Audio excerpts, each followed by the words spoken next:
Members of the committee who are logged on, please turn your cameras on. We can't count you for the quorum until your cameras are turned on, those of you who are participating virtually. See Mr. Gallego. Welcome, Mr. Gallego.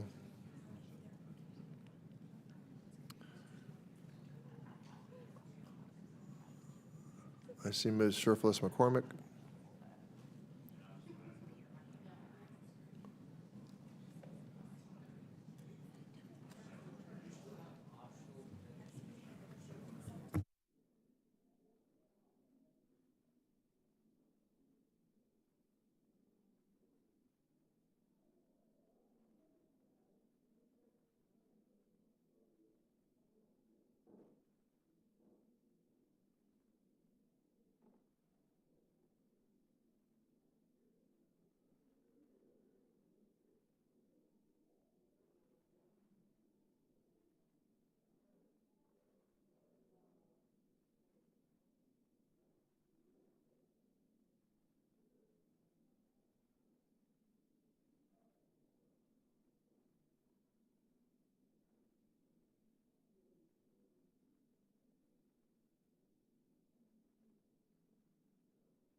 Are the meeting platform hosts ready to begin? Yes. Mr. Chairman, are you ready to begin the meeting? I am. Please provide a 5-second countdown. 5, 4, 3, 2, 1. Good morning. I call this meeting to order. Without objection, the chair is authorized to declare a recess at any time. And while we wait for a quorum, we're going to get started.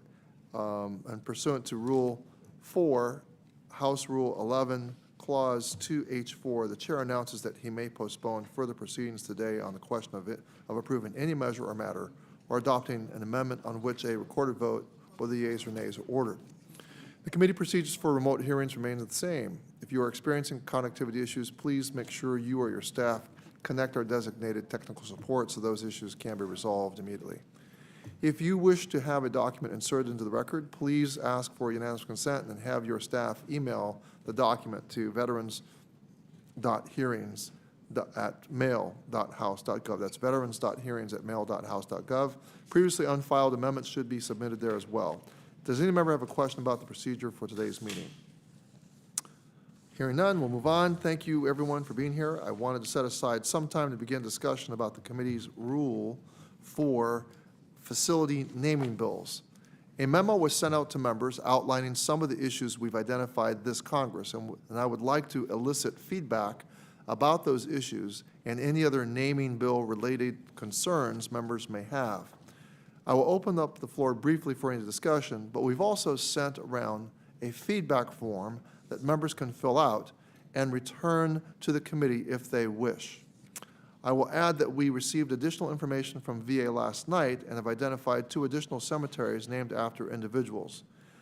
In the memo, we noted the Abraham Lincoln National Cemetery in Illinois, but there's also the Zachary Taylor National Cemetery in Kentucky and the Gerald B. H. Solomon National Cemetery in New York. The Taylor Cemetery appears to have carried that name from its purchase by the U.S. government from the Taylor family in 1928. It contains the gravesite of the former president. The Solomon National Cemetery is was named by Act of Congress in 2002. Does any member wish to be heard on the issue of VA facility naming? Mr. Ranking Member. Yeah, thank you, Mr. Chairman. I'm happy to have the conversation about VA facility naming bill criteria today. Our existing criteria for naming bills has been in place since 1998. I think the existing criteria are pretty good criteria. It prioritized local support for naming proposals in form of both delegation and local VSO support. It also allows the flexibility by allowing the chair and ranking member to waive the rules if they agree that there is a valid reason to do so. There have been only a few instances, I think, recently and in recent years that the criteria presented an issue. In each of those instances, we were able to work together to overcome those issues.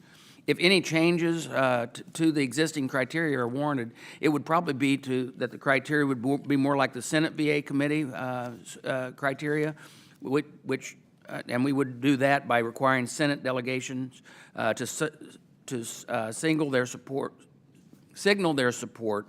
in a letter rather than a VA via co-sponsorship of a naming bill. So they just send a letter rather than happen to be co-sponsor of the bill. But that said, hey, I'm interested in hearing feedback from all the other members on the subject so that we can take it into consideration. And when we adopt naming criteria in our committee rules at the start of the next Congress, we'd love to hear about what everybody wants. Thank you. Mr. Rosendale. Thank you, Mr. Chair. I appreciate it. Really, this is a good opportunity for me to tout a bill that I just introduced. I think that we have an incredible amount of work looking at our agenda today to address the health and safety and welfare of our veterans. That's what we were sent here to do.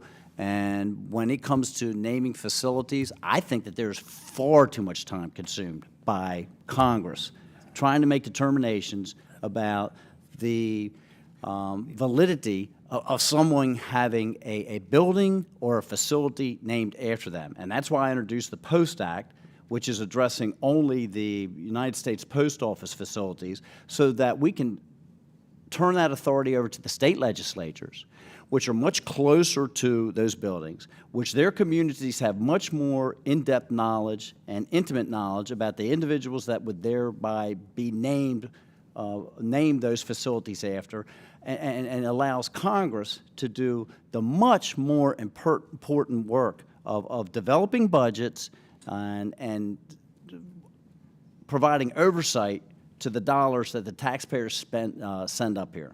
And so I would much rather see those decisions turned over to the local communities. Thank you. I yield back. Thank you, Mr. Rosendale. And Mr. Roy? Yeah, I thank the chairman. I don't want to spend a whole lot of time on it, but I do want to echo a little bit of the sentiments of my friend from Montana. It does strike me that I can't tell you how many dozens, hundreds maybe, of conversations on the floor of the United States House of Representatives about the namings of buildings.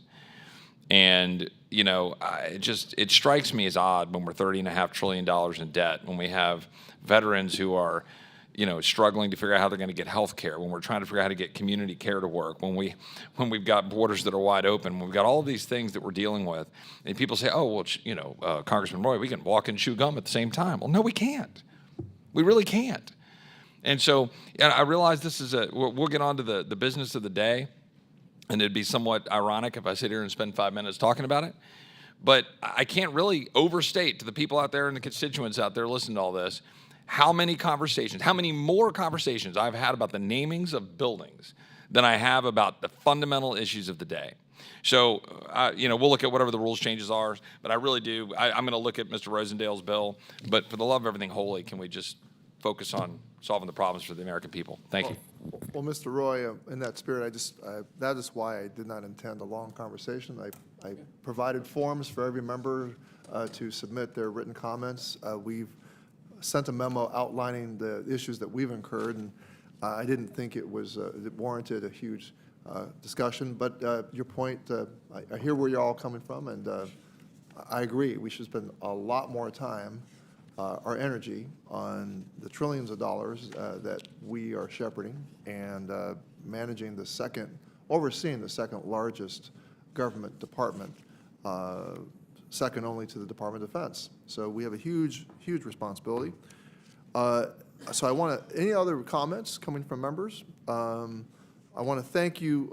I want to thank both gentlemen and the ranking member for the comments they've given so far. If you have additional views, please send those to the email I've noted before, veterans.hearings@mail.house.gov. We will now proceed to the markup portion of today's proceedings. I understand that we do have a quorum present. We have 13 bills on the agenda today, so in the interest of time, I'll forego a statement and save my remarks for individual measures. And I now recognize the ranking member for any remarks he may have. I will go ahead and proceed with my opening remarks, but we still are one short on a quorum. But Are we? Yeah, we are. But I think we can go ahead as long as we don't start taking up business and just overview of what the business is we're going to be dealing with today. And Chairman, thank you for recognizing me. I'm glad to be here this afternoon. You know, we're going to consider 13 bills as soon as we get to quorum, and many of them are bipartisan. The PACT Act is historically accomplished, but we have important work to do. We have legislation today to improve a whole range of VA services and benefits, including mental health, education, life insurance, and outreach. I will be supporting 7 of these bills, and I would like to be able to support more of them. Unfortunately, we have some serious problems, and it is going to paralyze this committee and make it tougher to serve veterans if we don't solve it. And well, that's because the changes that the Senate made to the Toxic Exposure Fund, or in the PACT Act, it is making new legislation much more expensive for taxpayers. Because of the fund, what used to be discretionary costs are now mandatory, and CBOs must add millions or even billions of dollars to their bill estimates. We just saw this with the extenders bill. Congress passed it every few years to continue a wide range of important VA programs that would otherwise expire. Now, we have never had any problem doing so. However, this year, Cbo initially scored the extenders at over $1.1 billion in mandatory cost. That said, after some intervention by the Budget Committee, and Cbo reconsidered and concluded it's too it's too early to score the extenders bills this way. But the CBO warned us that every future extenders bill will be much more expensive. The budget gimmicks in the Toxic Exposure Fund are already creating a serious obstacle to advancing many of the bills this committee is responsible for, including some of those we will consider today. It is our responsibility to the taxpayers to pay for our offsets and new programs we are creating. That gets a whole lot harder when many of our programs cost multiply because of some budgetary voodoo that was cooked up behind closed doors over in the Senate. Mr. Chairman, I'll be putting forward an amendment to solve this problem. I would it would revert the Toxic Exposure Fund back to its original version that you wrote and that the House passed. My amendment would not cut, let me say this again, would not cut the toxic exposure funding in any way. In fact, CBO has confirmed it would not affect the $500 million that has already been appropriated into the fund, and it would not limit the amount of funding that can be appropriated into the fund in the future. My amendment would simply reinstate normal cost estimates and scoring rules. I look forward to explaining my amendment further when the impacted bills come up. And with Mr. Chairman, I yield back. Thank you, Ranking Member Bost. Is that 15? We now have, Miller Meeks is in the room. So Okay. No, he's sitting right. Yeah, he's just leaning back in his chair. Mr. Elzey, please sit up in your chair. Sit up in class. Okay. That was a good one, Mr. Elzey. All right. Okay, we're ready. Thank you. So thank you, Ranking Member Bost. We'll now move to consideration of bills on our agenda. I'll now call up H.R. 6273. The clerk will designate the bill. H.R. 6273 to direct the Secretary Text of circulated in Veterans. advance pursuant to committee rules without objection. The first reading is dispensed with. The bill will be considered as read and open to amendment at any point. I now recognize myself for 5 minutes. There is compelling evidence that a specific integrated approach to suicide prevention and healthcare systems known as zero suicide can lead to significant drops in the rate of suicide among patients. This committee held a hearing last Congress with experts from the Zero Suicide Institute, and I applaud Congresswoman Lee for drafting this bill to implement zero suicide as a pilot program for VA in 5 medical centers. VA is a leader in taking a holistic approach, a holistic public health approach to veteran suicide that incorporates many components of the zero suicide program. It is still worth comparing whether a zero suicide program can add even more preventive value to VA's existing efforts. I urge my colleagues to support the bill. Is there further debate on H.R. 6273? Mr. Chairman, Ranking Member Bost. I have an amendment if that. Clerk will designate the amendment. Amendment to H.R. Text was 62. circulated in advance pursuant to committee rules without objection. The reading of the amendment is dispensed with. Mr. Bost, you're recognized for 5 minutes. Thank you, Support your Mr. amendment. Thank you, Mr. Chairman. My amendment would remove the budget gimmick that the Senate added in the Toxic Exposure Fund in the PACT Act. Mr. Chairman, it would revert the fund's language back to its original version that you wrote and the House passed.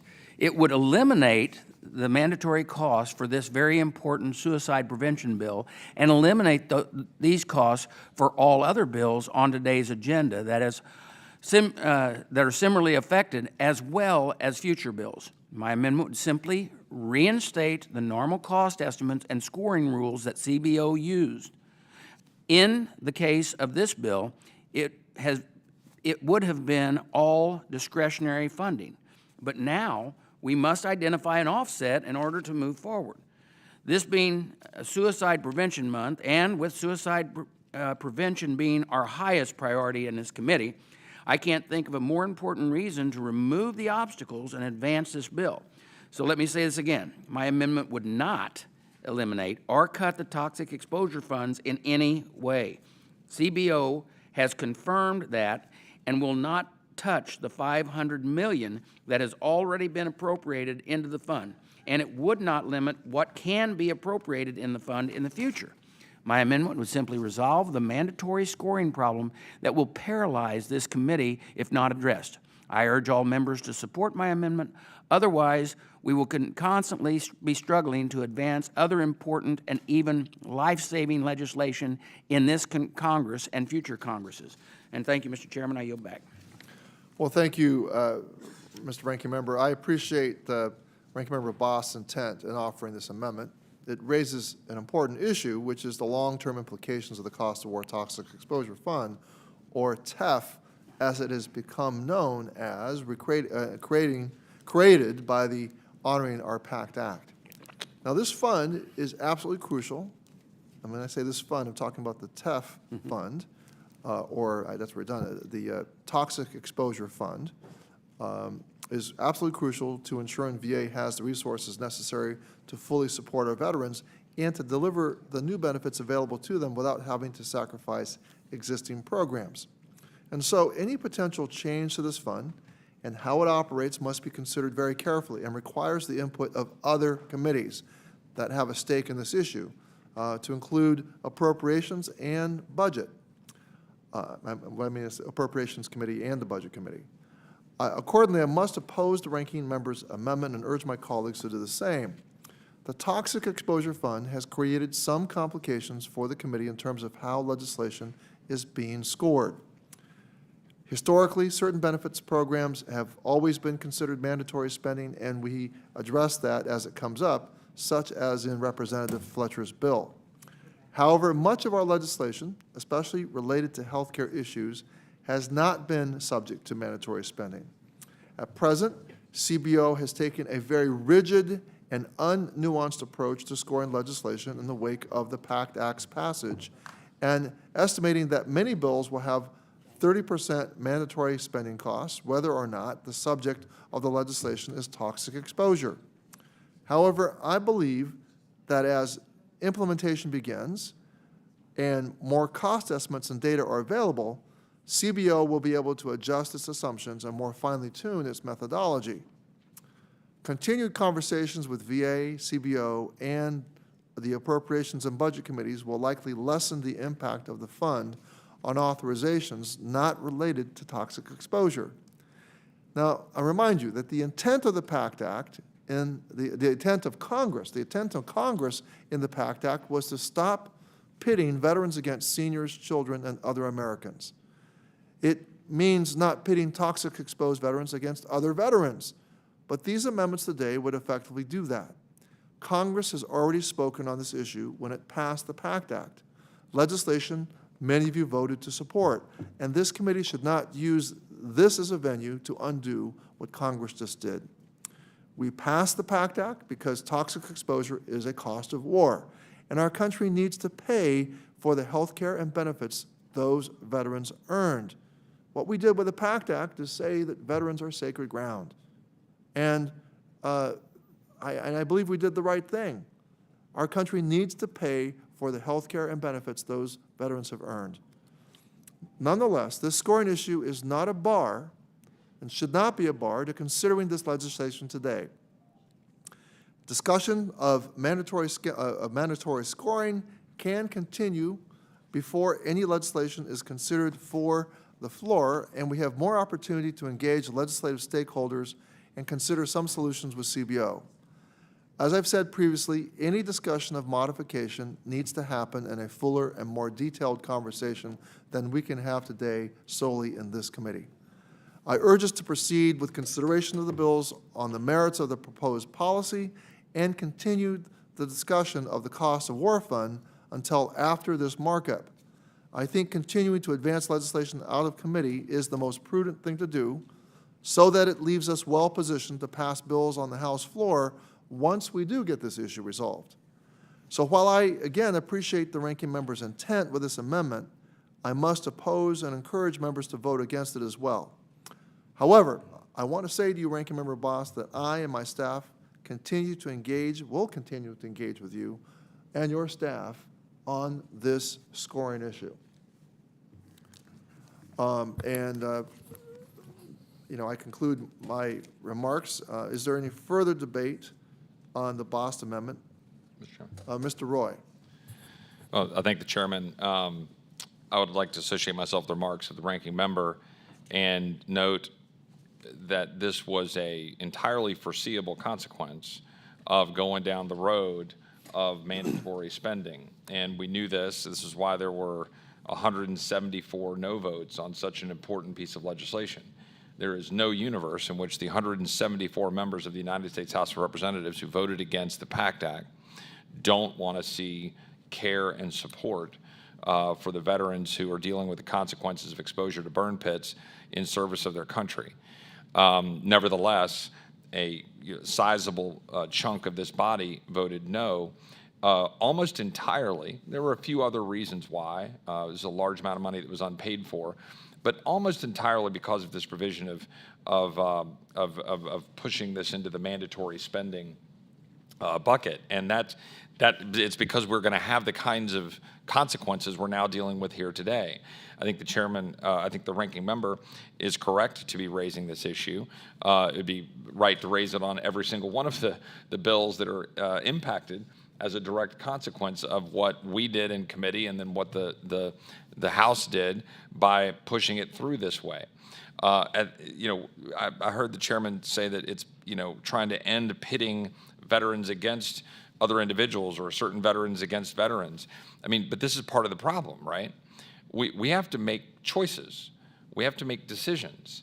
And when you pull things out of the discretionary context and you put them into the mandatory context, whether it's TANF, whether it's Medicare, whether it's Social Security, whether it's provisions of care for veterans, you now put us in the situation that has resulted in significant part of having $30.5 trillion of debt, number one.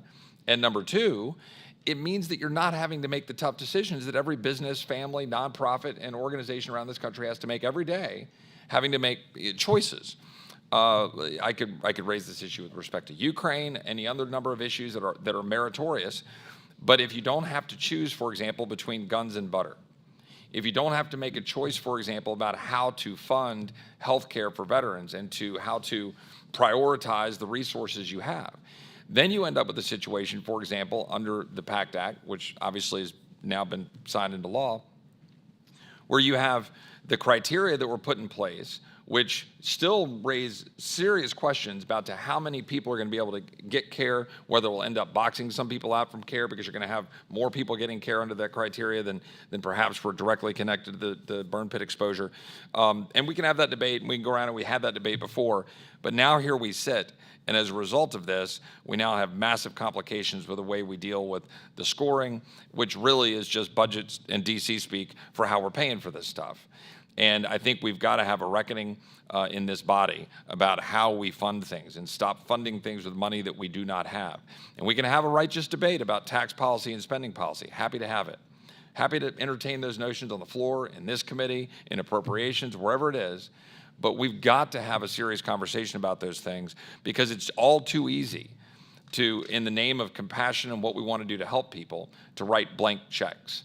I voted against an ALS research authorization bill. I mean, you think I don't want to come up with research to help people with ALS or a dreaded disease that people die within a year and you can't get pharmaceutical companies to do tests on it because, frankly, people are gone too quickly? Of course we need to do research for ALS. But it's $500 million authorized again that's unpaid for. And we continue to do that. We continue to kick the can down the road. And veterans who served this country, didn't serve this country, and get exposed to burn pits to end up with a bankrupt country or a VA that can't actually care for its veterans in the end because the dollar isn't worth anything and because we've spent ourselves into oblivion. So I think we ought to have this debate. I think we ought to do it on each of these measures. I assume for the sake of time that we'll just have the discussion on this one, but we'll see. I'll defer to the ranking member. But I do think this is an important issue, and I think it's something that we're going to be reckoning with for a while because we jammed that through without dealing with the realities of what you do when you make things mandatory spending. I yield back. Any other discussion on the bill before us? Anyone else? I don't see anyone else wishing to speak. So if there's no further debate on the amendment, I will call for a vote. All those in favor will say aye. Aye. Aye. All those opposed will say no. No. No. No. In the opinion of the chair, the noes have it, and the Boston Amendment is not agreed to. A recorded vote is requested. Is there a sufficient second? I do hear a sufficient second. A recorded vote is ordered pursuant to Committee Rule 4. Further proceedings on the measure shall be postponed.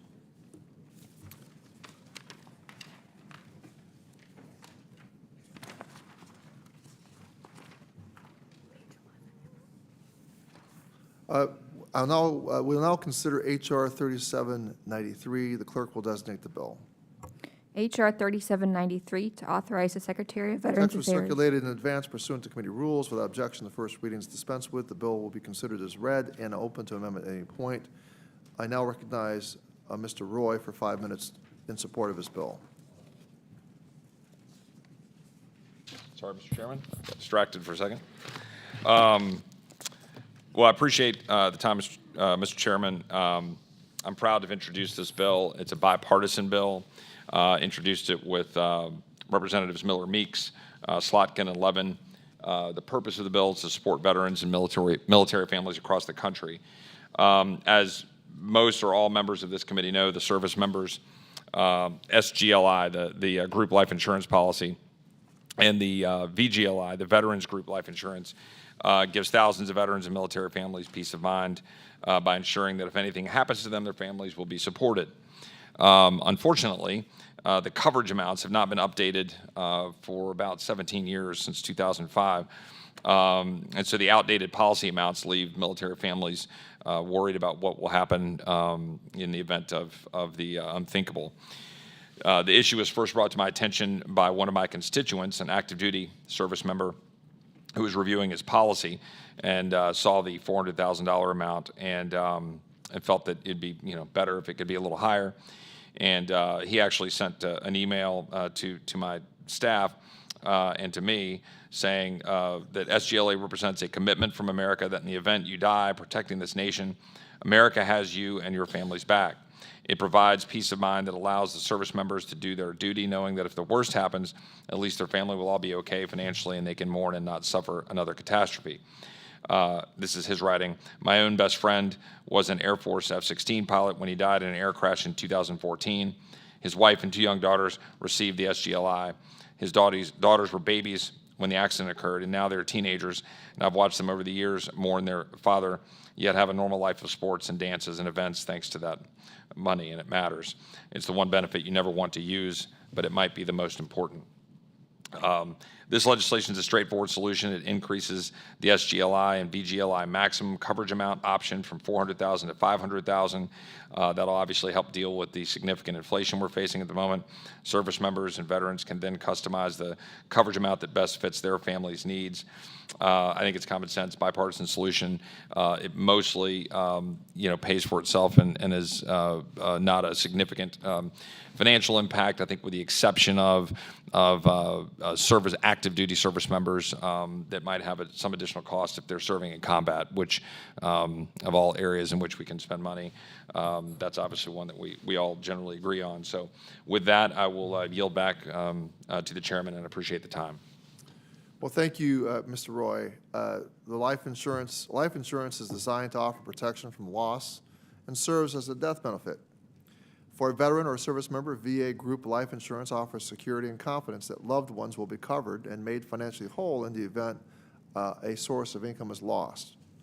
And while no amount of money can replace the life of a beloved family member, VA service members and veterans group life insurance exists to provide an affordable option to provide a fiscal shield for survivors.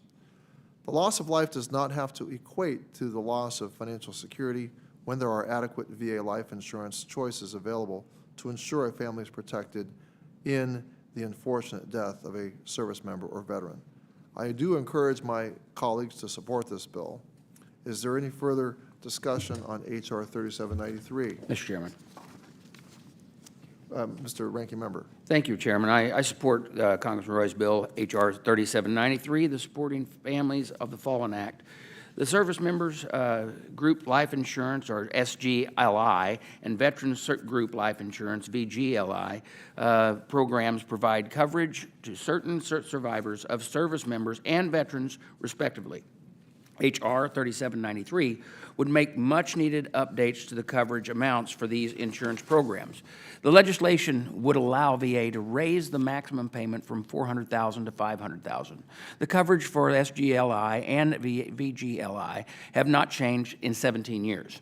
$400,000 may have been a sufficient in the economy of 2005, but this increase is needed right now when Americans are facing the highest inflation in decades. It would, in the wake of the loss of a family member, this increase of $100,000 could help the surviving spouse to keep a roof over their family's head and food on the table. This bill would give our veterans and their families peace of mind with this added financial security, and I urge my colleagues to support this, and I yield back. Thank you, Ranking Member Bost. Is there any further discussion?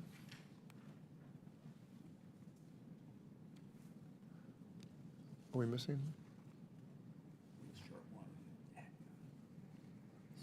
Are we short one? Are we missing? We need people back on. Members, but we have people like away from there.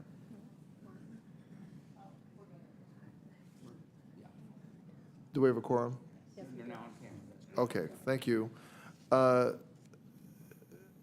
If there are no further members wishing to seek recognition, I'll now call on Ranking Member Bost for a motion. Mr. Chairman, I move that the committee report H.R. 3793 favorably to the full House of Representatives. I think I'm on the right section there. I am. Okay. All those in favor will say aye. Aye. Any opposed will say no. In the opinion of the chair, the ayes have it. The motion is agreed to. Without objection, the motion to reconsider is laid on the table. Mr. Chairman, pursuant to House Rule 11, Clause 2, I give notice of intent to file minority or supplemental, additional, and dissenting views on H.R. 3793. Without objection. And without objection, the staff is authorized to make necessary technical and conformance changes in the committee amendments. We will now consider H.R. 8888. The clerk will designate the bill. H.R. Text will 8888. circulate in advance pursuant to committee rules. Without objection, the first reading is dispensed with. The bill will be considered as read and open to amendment at any point. I now recognize myself for 5 minutes. Today, we are considering Congresswoman Peltola's bill, the Food Security for All Veterans Act, which would establish an office dedicated to ending veteran hunger at VA.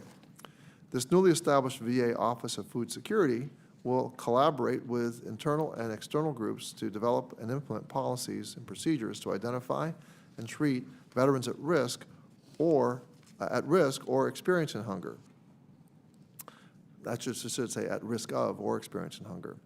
The bill requires VA to work with the Departments of Agriculture and Defense to develop materials for the Transition Assistance Program to help increase access to food resources for families in need as they navigate the military to civilian transition.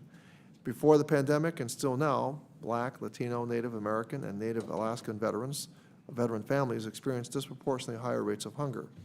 This bill requires VA to coordinate efforts with a focus on these subpopulations. And one of the issues this bill intends to affect is the disparities in VA and USDA data.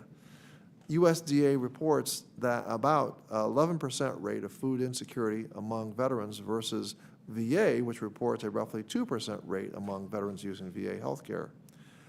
Congresswoman Peltola's bill requires VA, in consultation with USDA, to issue an annual report to Congress on the prevalence of veteran hunger and progress in connecting more veterans with resources like the Supplemental Nutrition Assistance Program, otherwise known as SNAP. September is Hunger Action Month. The Biden administration and this Congress have made ending hunger a priority. Next week, the White House will host a conference that will catalyze the public and private sectors around a coordinated strategy to accelerate progress and drive transformative change in the United States to end hunger.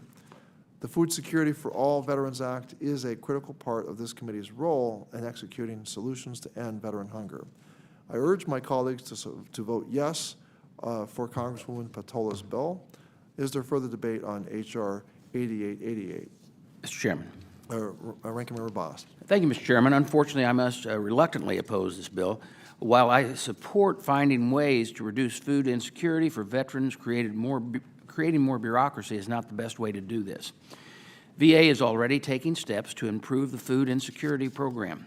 The department also opposed the creation of the office as described in this bill, as they are already working on creating such an office at the Veterans Health Administration. They also have testified that this bill, while well-intentioned, would interfere with their efforts to curb food insecurity. I look forward to working with members of this committee to find a better way and better approaches to addressing the issue. And with that, I yield back. Thank you, Ranking Member Boss. Are there any further members seeking recognition to speak on this bill? Hearing or seeing none, I move that H.R. 8888 be reported favorably to the House. All those in favor will say aye. Aye. All those opposed will say no. No. Independent Chair, the ayes have it, and the motion is agreed to. Without objection, the motion to reconsider is laid on the table. And without objection, the staff is authorized to make necessary technical and conforming changes in the committee amendments. Mr. Ranking Member. Mr. Chairman, pursuant to House Rule 11, Clause 2, I give notice of intent to file minority and supplemental additional and dissenting views on H.R. 888. Without objection. We will now move to consider H.R. 8852. The clerk will designate the bill. H.R. 8852, Text was direct. circulated in advance pursuant to committee rules. Without objection, the first reading is dispensed with. The bill will be considered as read and open to amendment at any point.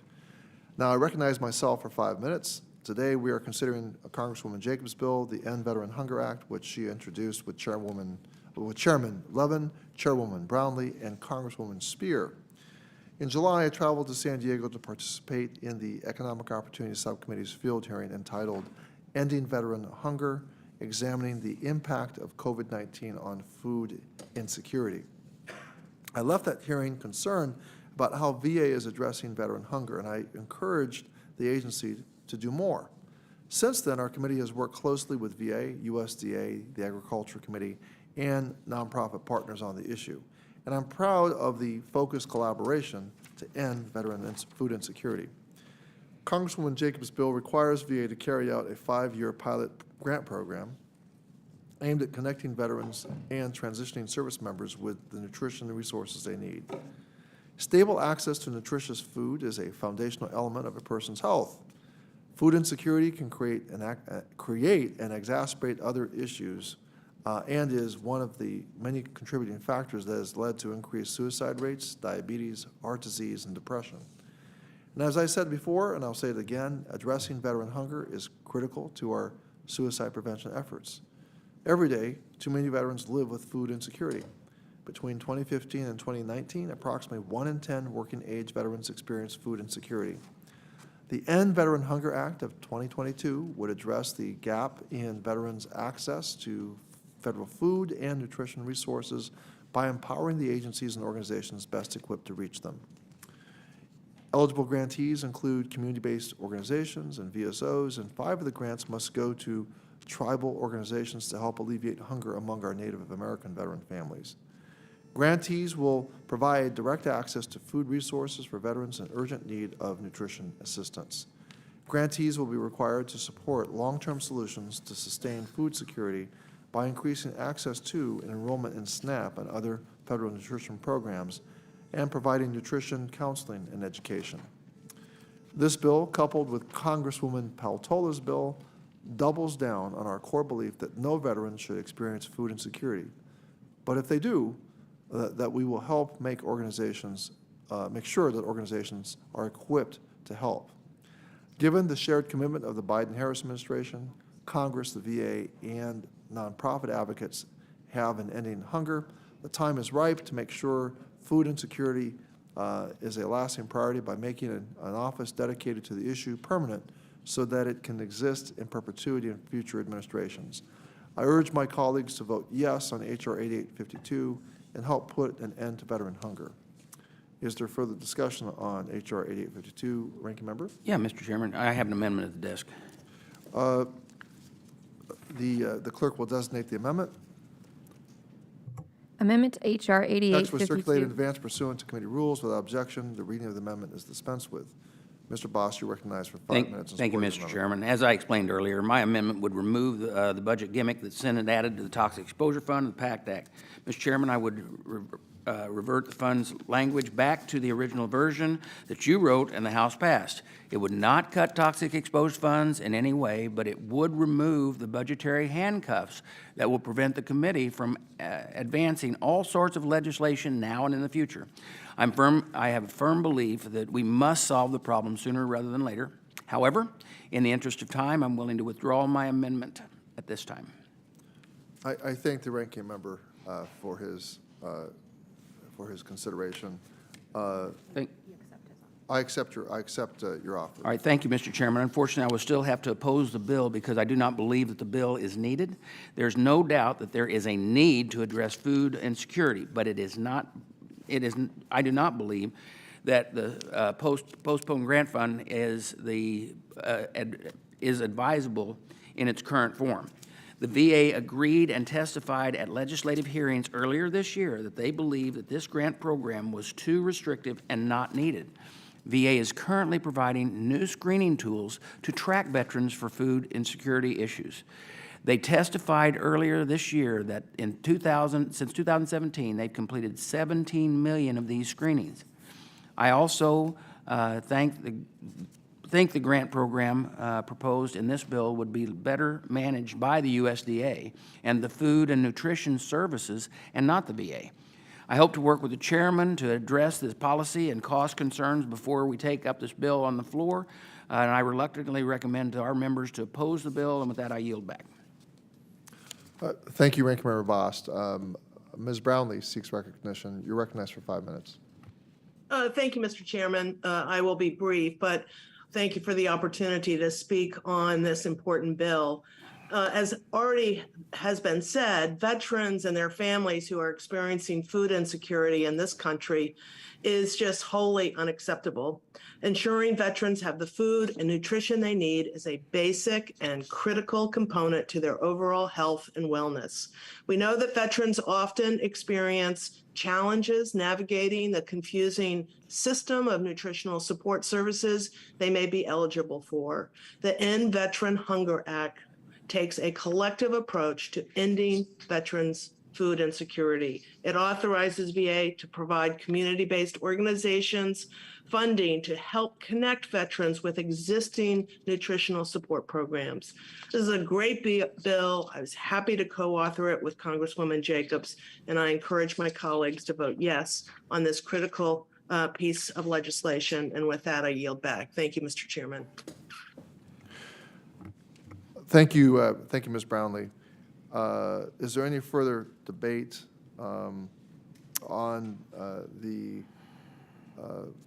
the Jacobs bill? If there's not, I move that H.R. 8852 be reported favorably to the House. All those in favor will say aye. Aye. All those opposed say no. No. In the opinion of the chair, the ayes have it. The motion is agreed to. Without objection, the motion to reconsider is laid on the table. Without objection, the staff is authorized to make necessary and technical and conforming changes in the committee amendments. Ranking member? Mr. Chairman, pursuant to House Rule 11, Clause 2, I give notice of intent to file minority and supplemental, additional, and dissenting views on H.R. 8852. Without objection. We will now consider H.R. 8875. The clerk will designate the bill. H.R. 8875 to amend Text is Title circulated in 38. advance pursuant to committee rules. Without objection, the first reading is dispensed with. The bill will be considered as read and open to amendment at any point. I now recognize myself for 5 minutes. We'll now consider the Expanding Home Loans for Guard and Reservists Act from Representative Ryan. Nearly 2 years ago, we expanded the home loan program to allow more Guard and Reservists to qualify. However, we missed out covering all those who have earned the benefit. This legislation makes a technical fix which updates the law to define eligibility by counting active duty for training when Guard and reservists are training for things like special forces, aviation, or linguistics. I'm pleased to see Representative Ryan hit the ground running with this common sense technical fix legislation to make sure that Guard and reservists don't miss out using a great benefit from the VA Home Loan Guarantee Service. I understand the minority has concerns with process, but this is a technical fix that has been scored by CEO and saves the government money. These service members deserve eligibility because they are going through the same courses and training as their active duty counterparts, taking the very same risks, and passing the same requirements. These Guard and Reservist service members are at a greater disadvantage because they are removed from the civilian workforce for extended periods of time, and after their training is complete, they need to transition back to civilian life, move back home from the base they were training at, and find employment and find a place to live. The VA home loan benefit is the kind of benefit these individuals need to transition back to civilian life effectively, and I thank Representative Ryan for bringing this fix to the committee. Is there further debate on H.R. 8875? Ranking Member, do you wish to comment on H. 8875? Thank you, Mr. Chairman. Go ahead. Unfortunately, I have to oppose this bill. I certainly believe the expanding home loan benefits to members of the National Guard, but last Congress, it was my bill, matter of fact, H.R. 7445, that first proposed expanding the benefits of the members of the National Guard who have served on full-time active duty. I was proud that this expansion was later enacted in the Eikenson-Rowe omnibus package. Mr. Ryan's bill would expand the benefits of members of National Guard that are on federal active duty orders for training. I tend to agree with those who believe that active duty for training is very different from federal active duty to support ongoing operations. I could also be persuaded that this is reasonable expansion. However, members of the committee have not been given the opportunity to hear testimony and views on this bill for stakeholders or from the administration. This is because, unlike every other bill we have on the agenda today, this bill has not been subject to a legislative hearing. A hearing will allow us to understand the true impact this legislation can have on the ever-changing mortgage market and on recruitment and retention of both the National Guard and active forces. It is my hope that next Congress we can have a hearing on the benefits that are and are not provided to the members of the National Guard. We should be reviewing these benefits in a comprehensive way that assures that DOD is doing their part to put members on the right type of orders. Unfortunately, DOD has had a bad track record in this regard.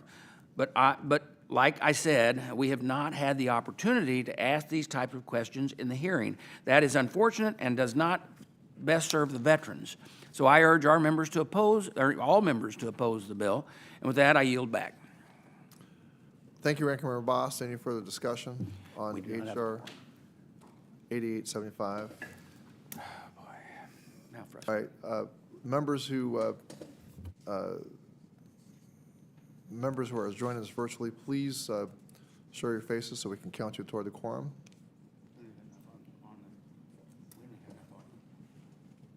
Are we missing a quorum? Count 12.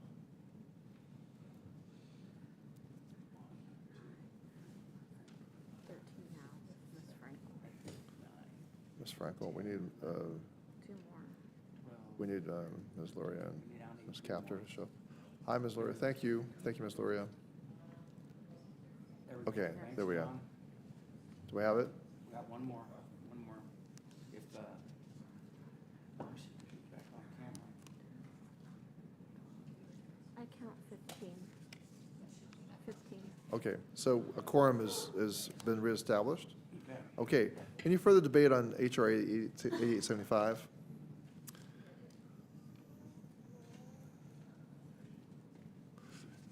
All right, If not, I move that HR 8875, I move that HR 8875 be reported favorably to the House. All those in favor will say aye. Aye. Any opposed, will say no. No.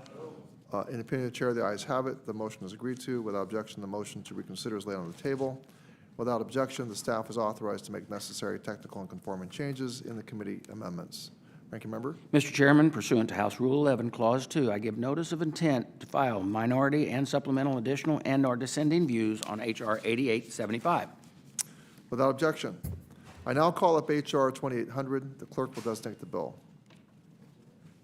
H.R. 2800 to Without amend objection, title. first reading is dispensed with. The bill will be considered as read and open to amendment at any point. Mr. Chair, I'd like an inquiry, make an inquiry. Sir? Can you state your inquiry? I mean, I know we're struggling to get a quorum established here, but according to my count, we have a majority. So not to be technical, but how is it that you can make a decision that the so-called majority actually had the majority in that vote in support when, in reality, you don't have the majority in this room or participating in this hearing? The member can call for a roll call vote if you would like.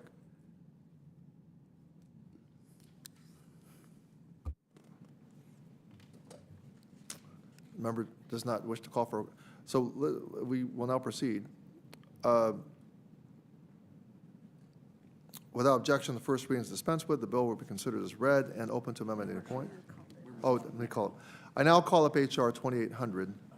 The clerk will designate the bill.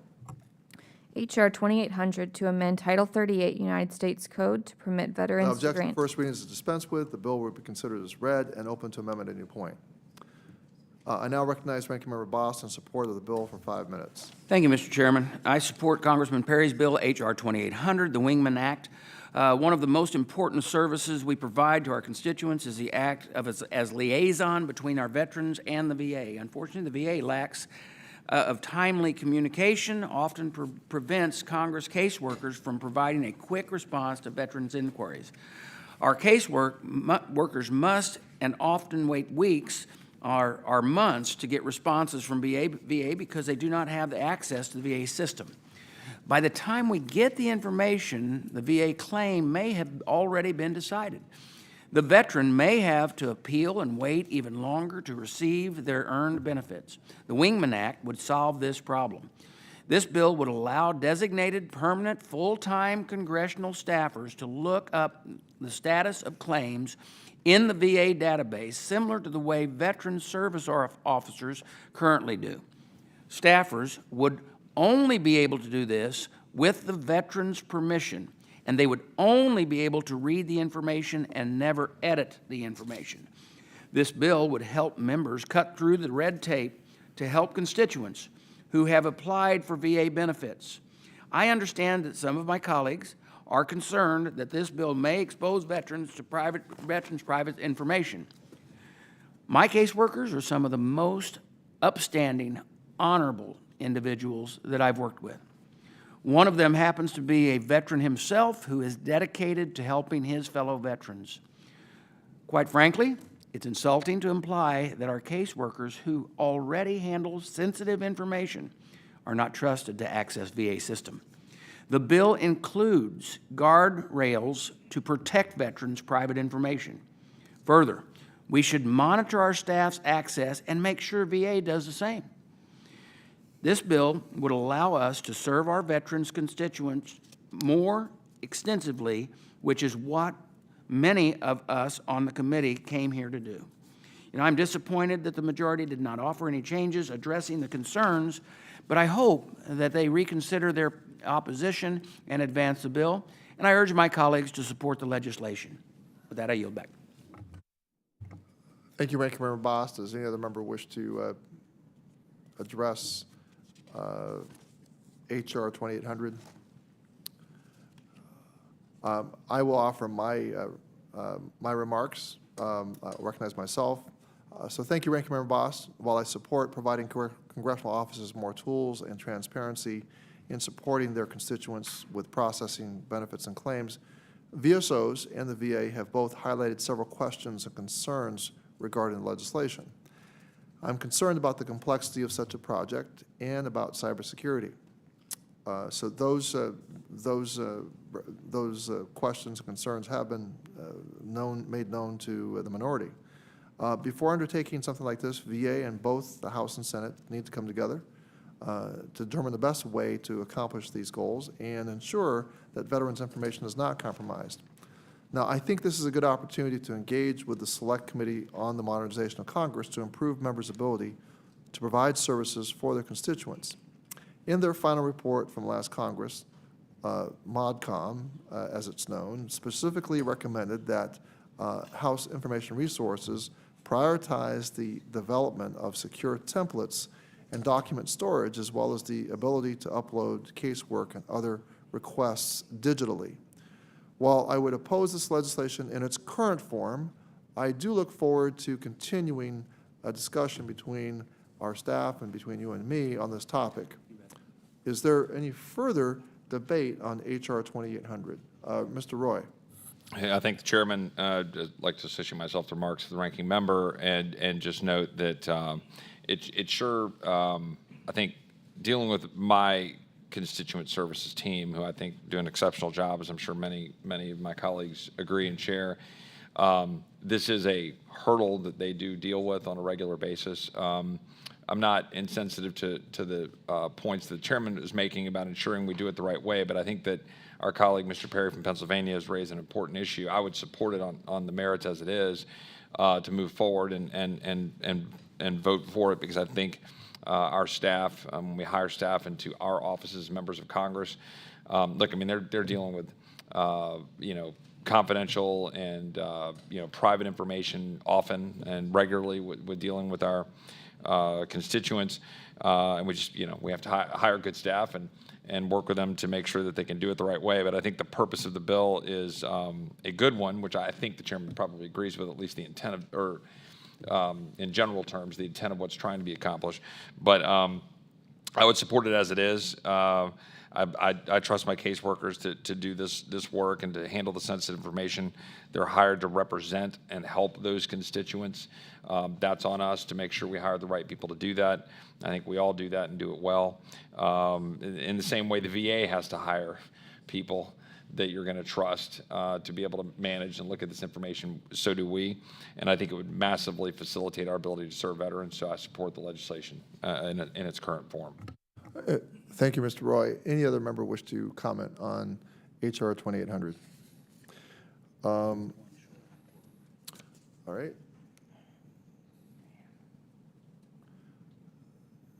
I count 15. 601.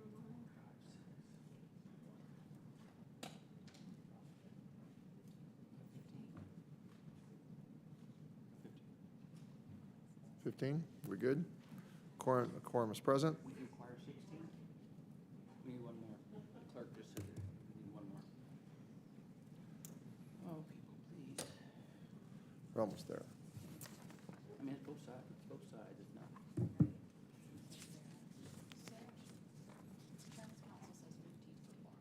Huh? Council says 15 for quorum? Which is it? Which is it, 16 or 15? We've got council saying 15 up here. We got 16 I believe down. 15 is quorum. Do we have 15? We do have 15. We have 15. Are we agreed? All right, so a quorum is present. If there's no further debate on H.R. 28, I will call on Ranking Member Bost. 2800, H.R. 2800, I call on Ranking Member Bost for a motion. Chairman, I ask that the committee report H.R. 2800 favorably to the House of Representatives. I did not have my microphone on. I can redo that again if need be. Why don't you go ahead, sir? Okay. Mr. Chairman, I move the committee report H.R. 2800 favorably to the full House of Representatives. All those in favor will say aye. Aye. All those opposed will say no. No. In the opinion of the chair, the ayes have it, and the motion is agreed to. Without objection, the staff is authorized to make necessary technical and conforming changes. Ranking member, you want to? It's not on the script, but I know where I got to go back to. Mr. Chairman, pursuant to House Rule 11, Clause 2, I give notice of the intent to file mandatory, minority, and supplemental additional and/or dissenting views on H.R. 2800. Without objection.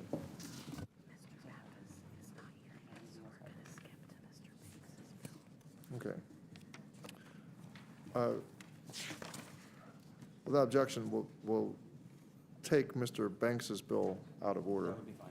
Okay. We'll now consider H.R. 5918. The clerk will designate the bill. H.R. 5918 to amend Title Text was 38. circulated in advance pursuant to committee rules. Without objection, the first reading is dispensed with.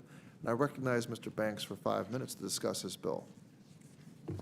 Thank you, Mr. Chairman. My legislation is simple, and it would help service members who are disadvantaged by an unintended loophole. The bill would equalize the treatment of service members and veterans who paid into the Montgomery GI Bill, but later used the post 9/11 GI Bill. Some of these service members are unable to receive a refund for the $1,200 they initially paid into the Montgomery GI Bill because the VA pays out such refunds as part of their housing allowance. If they don't receive a housing allowance from the VA, they also haven't been receiving the $1,200 they are entitled to. This is a complicated situation that no one ever intended to happen. My bill would make sure that it doesn't happen anymore. It would direct the VA to make the repayment before the service member exhausts their education assistance.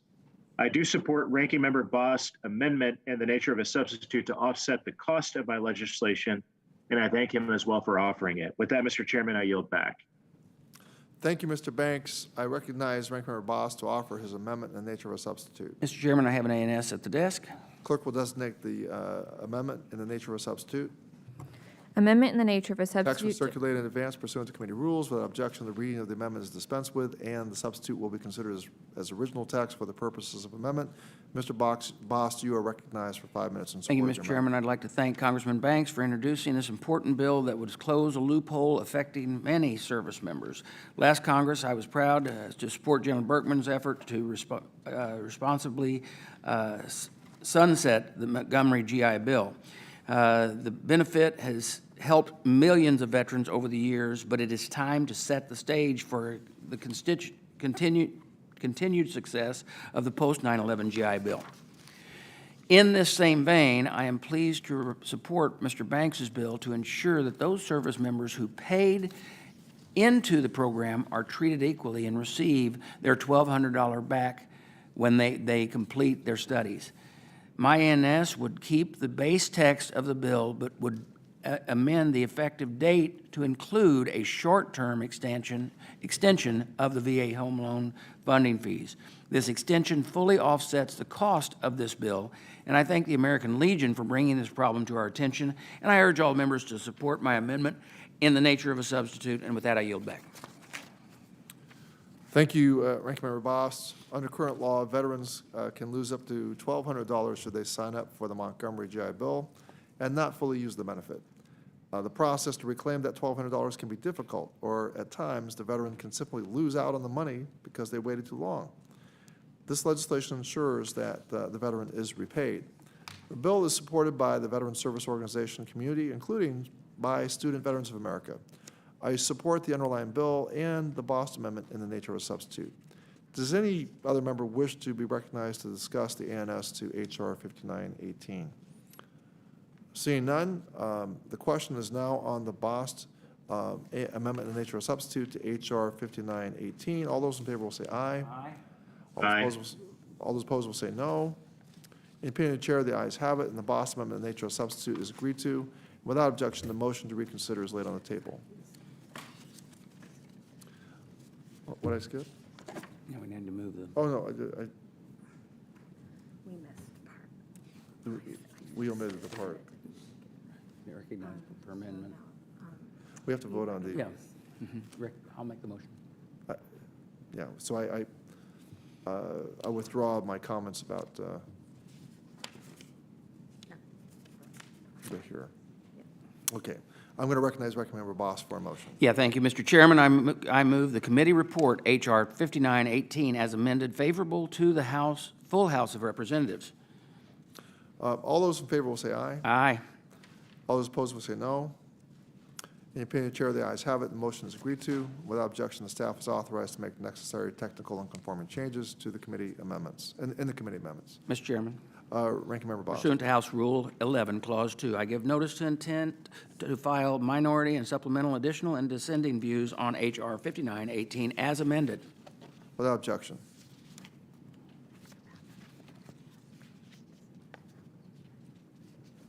Okay.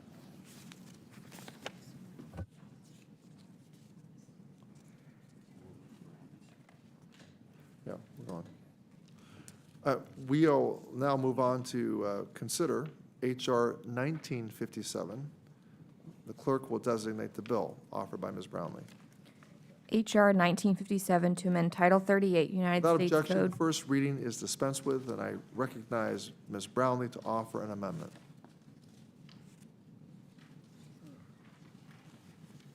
Mr. Chairman, I have an amendment in the nature of a substitute to HR 1957 at the desk. The clerk will designate the amendment in the nature of a substitute.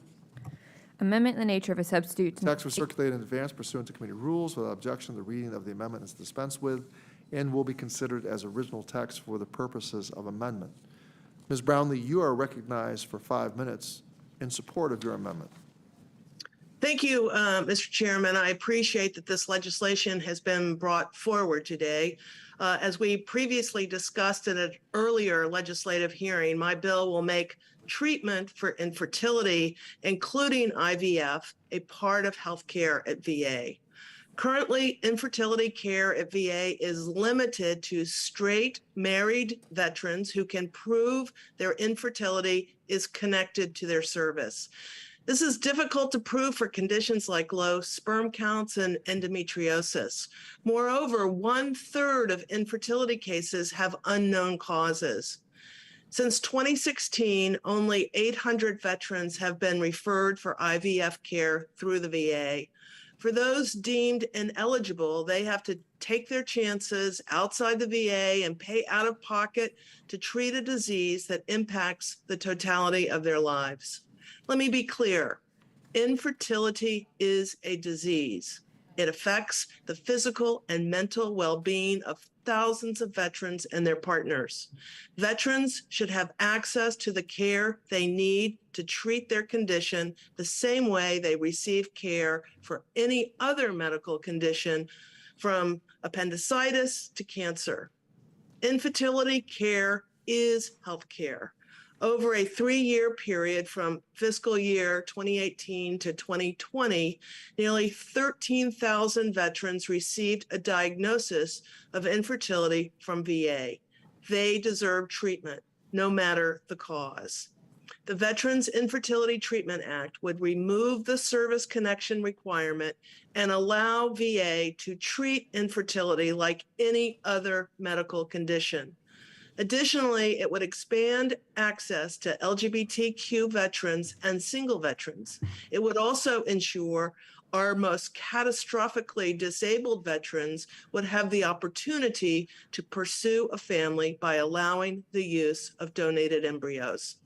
Most of all, this bill affirms that any veteran who struggles with infertility or is at risk of infertility due to a medical condition or treatment is able to be made as whole as possible by the institution that exists to serve them. Infertility has enormous impacts on our veterans. They deserve the full spectrum of care this government can provide. After everything our veterans have done for us, it is the least we can do for them.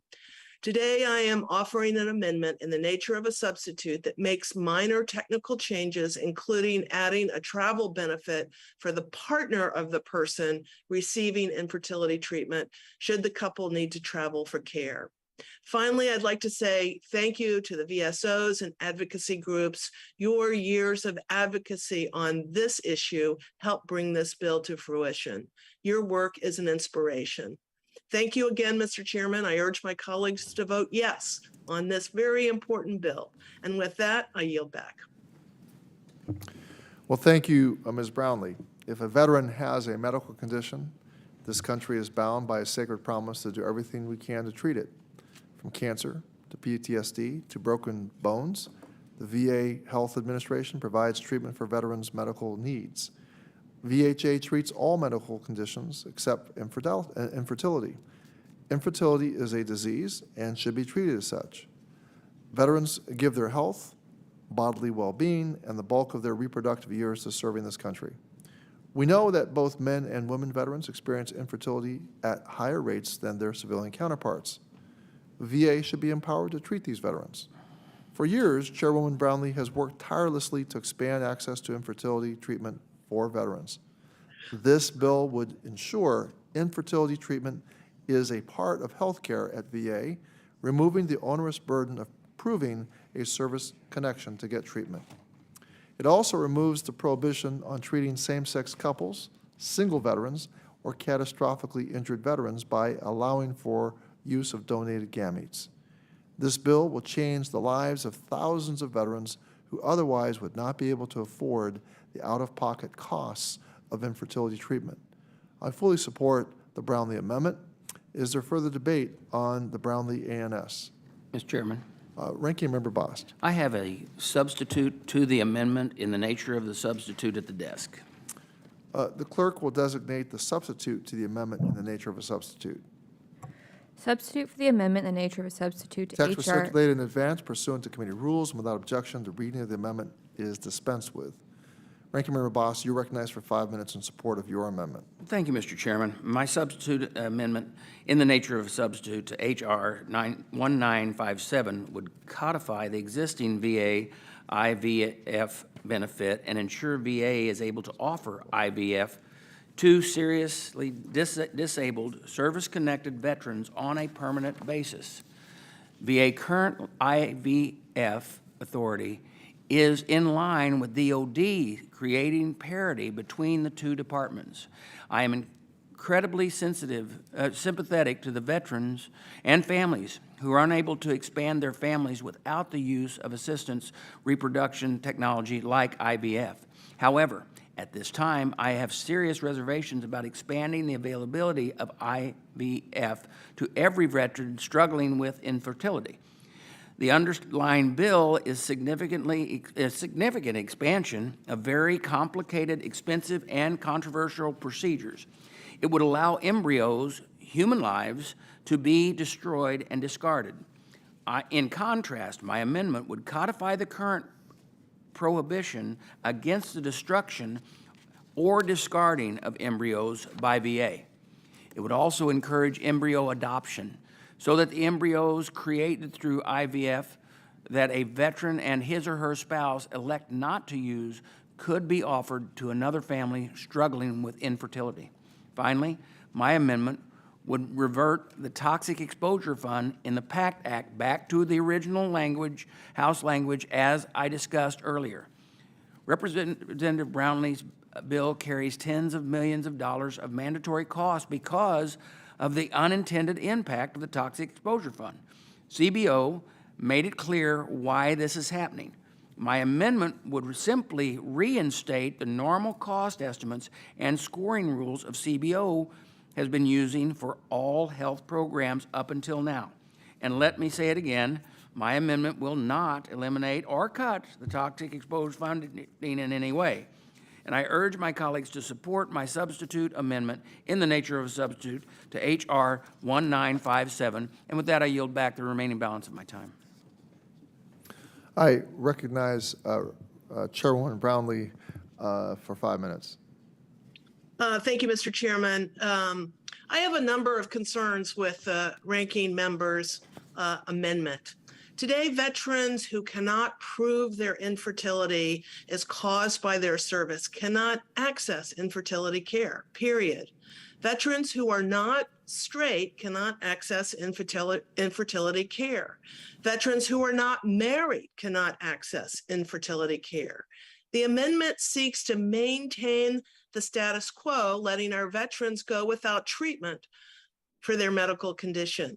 These restrictions are needless, sometimes offensive, and prevent many of our veterans from accessing the care they need to feel whole and live the full post-service lives they aspire to.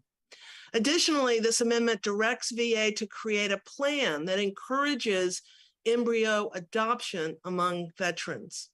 Currently, VA regulations around IVF and embryo adoption are based on a Department of Defense implementing guidance memorandum dated April 3rd, 2012. This memorandum, upon which VA's regulations are based, states third-party donations or surrogacy are not covered benefits. The benefit is designed to allow the member and spouse to become biological parents through reproductive technologies where the active duty injury or illness has made it impossible to conceive naturally. The VHA directive citing this DoD memo goes on to say, therefore, under this treatment authority, VA bars the use of donated sperm or embryos or gestational surrogacy. It's my understanding that the ranking member's amendment removes the provision of my bill that decouples VA's IVF policy from DoD's policy. Yet it directs the VA to develop a plan to encourage veterans to adopt embryos, something VA does not have the regulatory authority to do if VA continues to base its IVF policy on DoD's policy. In other words, this amendment will strip my bill of the authority the amendment itself needs to direct VA to create a plan to encourage embryo adoption among veterans. To me, this indicates the minority's misunderstanding of the issue. My bill gives VA the authority to give veterans the treatment they need for their infertility. My bill would give VA the authority it needs to allow for the use of donated embryos, eggs, or sperm. My bill also removes subjective requirements that cause our veterans undue burden and stress. The amendment before us would cause confusion and confliction within VA's infertility treatment policy. We should be simplifying and expanding access to care for veterans, not complicating and restricting it. For this reason, I encourage my colleagues on this committee to vote no on this amendment, and I yield back, Mr. Chairman. Thank you, Ms. Brownlee. Is there any further, are other members wishing to speak on the ENS or the substitute ENS? Mr. Roy? And I would offer my general support for what I believe the ranking member is trying to do. There are obviously a number of complex issues here involving our views about life and individuals that make decisions about how they engage in IVF. I've had numerous friends of mine who believe life begins at conception, who go through the painstaking process of only implanting 1 and 2 at a time. And there's a lot of debates, obviously, about this and not wanting to go too far down that road per se. But in broad terms, I have serious reservations about the underlying bill with respect to expansion of IVF more broadly, which is my understanding. This would expand it more broadly than and direct service-connected injury, and in doing so, I mean, we've got large numbers of private insurance companies that do not cover IVF, and this gets back to my original point earlier when we were talking about the mandatory spending related to PAC, about the costs associated with these kinds of decisions when we're talking about this kind of expansion. And then the expansion to same-sex couples just sort of begs the logical question about IVF with respect to from a biological matter, and it just begs the question about what are we funding and making a choice here in terms of expanding IVF to same-sex couples. So from my standpoint here, I think the ranking member is making a good faith effort to try to improve this legislation, which I think has serious flaws in the underlying bill. I yield back. Thank you, Mr. Roy. Does any other member wish to speak to the substitute ANS? I will then recognize myself for 5 minutes. I'll just respond first to the gentleman from Texas's questioning about whether this should be, whether IVF should be made available to same-sex couples. In fact, there are many, many same-sex couples across the nation that are using IVF to have children. This is about anybody's right in our country to exercise reproductive freedom. And reproductive freedom in this case means the ability to start a family and to have children. I hear my colleagues' concern about the cost of Chairwoman Brownlee's bill, but I want to remind my colleagues that from 2018 to 2020, 13,000 veterans received a diagnosis of infertility. Of that 13,000, estimated 90% could be treated with services other than IVF, services that VA already provides. So we're talking about 10% of those that are diagnosed with infertility actually needing IVF. And those that are diagnosed with infertility is a relatively small number. So really, about 1,300 veterans would really likely need IVF, and not all of whom would be willing to pursue going through IVF. So there's no risk of flooding VA with thousands of veterans wishing to be parents, as if that would be a bad thing. If it were true, this level of treatment, IVF treatment, is at the top of the pyramid of fertility care. I mean, there's many other fertility treatments that would probably come first. It is usually the last stop, and after all other services have been exhausted. And if veterans need that last stop to achieve having a family, we should let them try. They deserve to have that try. They have worn the uniform of our country.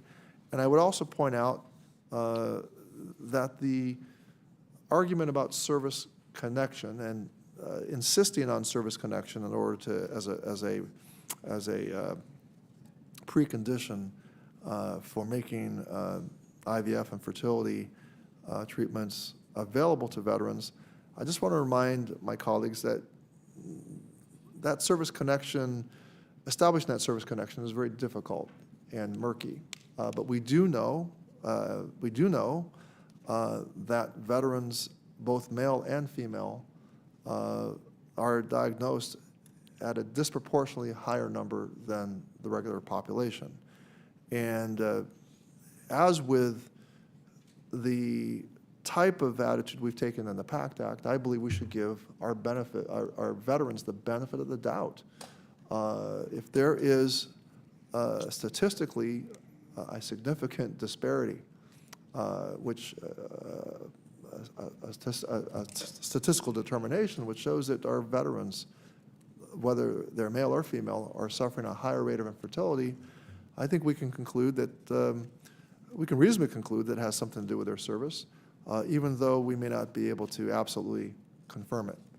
In any event, making fertility treatments a part of healthcare, saying that it is a part of what should be part of the benefit package we offer to our veterans at VA, that is the absolutely right thing to do. Veterans give some of their best years of their lives as service members, the most fertile years as veterans, and if their ability to have children is negatively impacted because of this service, then we have an obligation to try and make them whole in recognition of that service. So I wholeheartedly support Ms. Brownlee's bill, and I would strongly reject and oppose the ranking member's substitute ANS. Does any other member wish to address the substitute ANS? If not, the question is on the Bost amendment. All those in favor of the amendment will say aye. Aye. All those opposed will say no.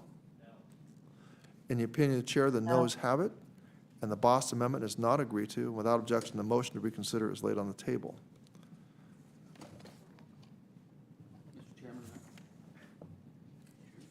Ranking member?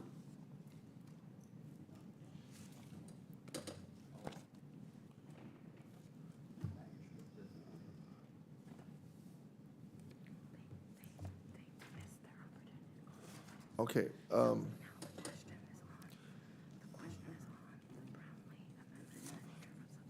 The question now, we now proceed to the question of the Brownlee ANS. I will request a roll call on that if we're not too late on that.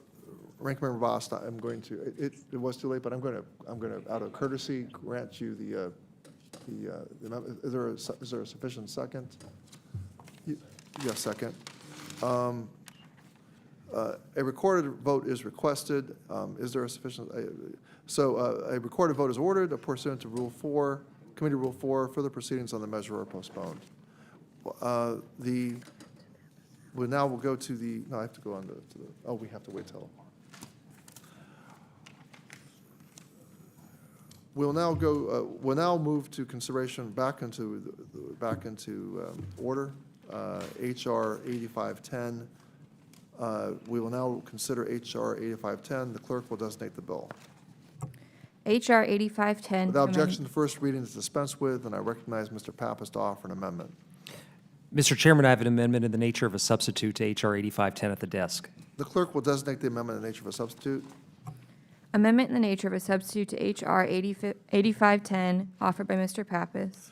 Strike all after the enacting clause and insert the Text was following. circulated in advance pursuant to committee rules. Without objection, the reading of the amendment is dispensed with, and the substitute will be considered as original text for the purposes of amendment. Mr. Pappas, you are recognized for 5 minutes in support of your amendment. Thank you very much, Chairman Takano. Thank you for accommodating us and getting this on today's markup. Whistleblowers play an essential role in safeguarding the federal government against waste, fraud, abuse, and mismanagement. Department of Veterans Affairs employees often witness problems that put the health, safety, and well-being of veterans at risk. In the best circumstances, when serious problems are pointed out by VA staff, corrective actions taken. But too often, the messenger is the one who's punished. It was information from whistleblowers in 2014 that revealed to Congress and the public that thousands of veterans suffered because department officials had buried data showing lengthy wait times for health care at VA hospitals. This became a major scandal and led to important and long overdue reforms. Whistleblowers like these must be protected from retaliation. This is not only the law, it's also the right thing to do. In 2019, the subcommittee that I lead heard testimony from 3 employees who suffered retaliation after blowing the whistle, including the loss of their positions at VA. In fact, one of the whistleblowers, VA clinical psychologist Minu Agevli from Baltimore, Maryland, received a termination notice just days after our subcommittee's hearing was announced. Based on the investigative record, there was little question as to whether these individuals were legitimate whistleblowers. The question was whether VA would take action. Ms. Agevli's case was only resolved this year. The same was true for Dr. Catherine Mitchell, a VA physician who was instrumental in exposing the wait time scandal. Frustratingly, Dr. Mitchell initially was able to return to work and then faced further retaliation.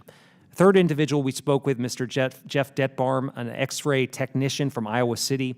Mr. Detbarn was able to return to his duties in February of this year, but the case took more than 4 years to conclude.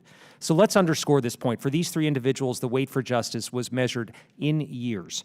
I do believe that things have recently improved. VA must do more to earn the trust of whistleblowers and restore faith among department employees who may wish to come forward and report wrongdoing. We need to see permanent changes to policies and procedures, including through improved laws. 5 years ago, Congress established within VA the Office of Accountability and Whistleblower Protection with the goal of bringing more accountability for department whistleblowers. Oddly, however, OAWP's work investigating whistleblower retaliation is duplicative. There's an independent federal agency that also conducts investigations into whistleblower retaliation called the Office of Special Counsel. In fact, in contrast to OAWP, the Office of Special Counsel has the ability to leverage the enforcement of disciplinary measures. Another shortcoming is VA's ability and willingness to make whistleblowers whole after they suffer retaliation. When VA concludes that a retaliation claim is substantiated, typically the employee and the department's lawyers negotiate a signed agreement to reinstate the employee's position and reimburse the employee for lost wages, legal fees, and other needs.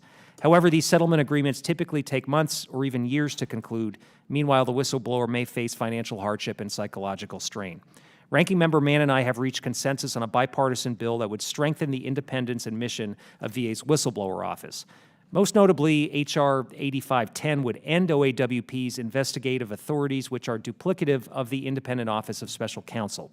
The bill would also hold VA's feet to the fire regarding settlement agreements and would broaden and clarify protections for VA whistleblowers. Today's ANS makes some small clarifying modifications to the bill we initially introduced. The bill is supported by a number of whistleblower advocacy groups, including the Project on Government Oversight, the Government Accountability Project, and the Whistleblowers of America, as well as VA's labor union, AFGE. I urge all committee members to support this legislation. I yield back the balance of my time. Thank you, Mr. Pappas. The bipartisan strengthening whistleblower protections at the Department of Veterans Affairs Act, H.R. 8510, is an important bill that provides protection and support to VA employees who report waste, fraud, abuse, and mismanagement within the department. I commend Chairman Pappas, Ranking Member Mann, and their subcommittee colleagues for the oversight work on this issue. Over the last 3 years, the subcommittee has examined how effective VA is when protecting whistleblowers and disciplining those who retaliate against them. When retaliation does occur, VA must make whole the whistleblower who is unfairly punished for speaking truth to power. I participated in the subcommittee's hearings, which revealed the mistreatment of whistleblowers even after confirmed findings of retaliation. Witnesses reported a merry-go-round of frustration. We heard firsthand accounts from several individuals of long waits for justice despite experiencing stark examples of retaliation. Clearly, VA can do more to protect whistleblowers. I support Chairman Pappas and Ranking Member Mann's bipartisan legislation. Their bill would promote independence and strengthen the mission of VA's Office of Accountability and Whistleblower Protection. It would streamline duplicative investigations, provide better accountability, and take other critical steps. My understanding is that the ANS makes minor modifications to clarify the intent of the language. The bill has the support of the Project on Government Oversight, the Government Accountability Project, and Whistleblowers of America, as well as the American Federation of Government Employees, all of whom advocate on behalf of whistleblowers. So I urge my colleagues to support the Pappas amendment in nature of substitute. Does any other member wish to be recognized to discuss the ANS to 8510, H.R. 8510? Mr. Chairman. Ranking Member Boss. Thank you, Mr. Chairman. I support the ANS. For years, the VA Office of Accountability and Whistleblower Protection has struggled to perform at the level that Congress and the whistleblowers demand. Despite the best efforts of some dedicated VA employees, it is time for us to remove the investigative function of the office, strengthening protections for whistleblowers, and redirect its efforts to better serve employees. The amendment, in the nature of a substitute, would do just that. I would like to thank Chairman Pappas and Ranking Member Mann for introducing H.R. 8510, which includes both Democrat and Republican provisions, and I applaud their bipartisan oversight of the OAWP, this Congress, and I'm glad to see this bill as a product of their work. And with that, I yield back. Ranking Member Boss, does any other member wish to be recognized? I see Ranking Member Mann of our Oversight Committee. You're recognized for 5 minutes. Thank you, Mr. Chairman. I support the amendment in the nature of a substitute to H.R. 8510, the Strengthening Whistleblower Protections at the Department of Veterans Affairs Act. Over the past 2 years, the Oversight and Investigations Subcommittee has put a lot of work into examining the deficiencies of the Office of Accountability and Whistleblower Protection. The findings of our work led us to the conclusion that, despite the efforts of a number of dedicated VA staff, OAWP's roles and responsibilities must be modified. The ANS to H.R. 8510 would make a number of changes to OAWP, including refocusing the office on providing resources and training to VA employees on whistleblower rights, and, most importantly, removing OAWP's investigative authority. The bill incorporates Democrat priorities and Republican provisions from my bill, H.R. 6638. I want to thank Chairman Pappas for his bipartisan work on this issue and this legislation. I look forward to supporting the A&S today. With that, Mr. Chairman, I yield back. Thank you, Ranking Member Mann. Is there any further discussion of H.R. 8510? If not, we will now vote. The question is now on the Pappas amendment in nature of substitute to H.R. 8510. All those in favor will say aye. Aye. Any opposed will say no. In the opinion of the chair, the ayes have it, and the Pappas amendment in nature of substitute is agreed to. Without objection, the motion to reconsider is laid on the table. I recognize Ranking Member Boss for a motion. Mr. Chairman, I move that the committee report H.R. 8510 as amended favorable to the full House of Representatives. All those in favor will say aye. Aye. Any opposed will say no.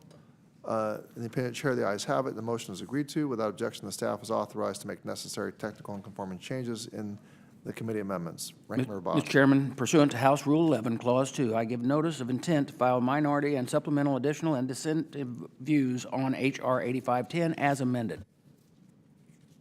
Without objection. We'll now move to consider H.R. 4601. So I call up H.R. 4601. The clerk will please designate the bill.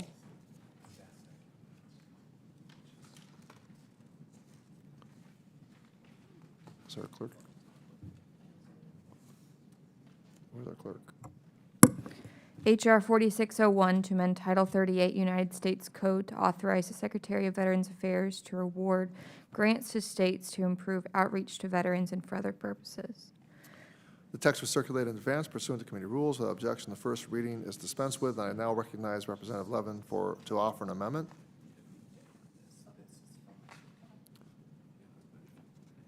Representative Levin. Thank you, Mr. Chairman. I have an amendment at the desk. The clerk will designate the A&S. Hold on. We have to call it the 11 A&S first. Before we get to your, we got a little ahead of yourself there. Okay. So, Representative Levin, I think he had a technical issue. We got to let Representative Levin log back on.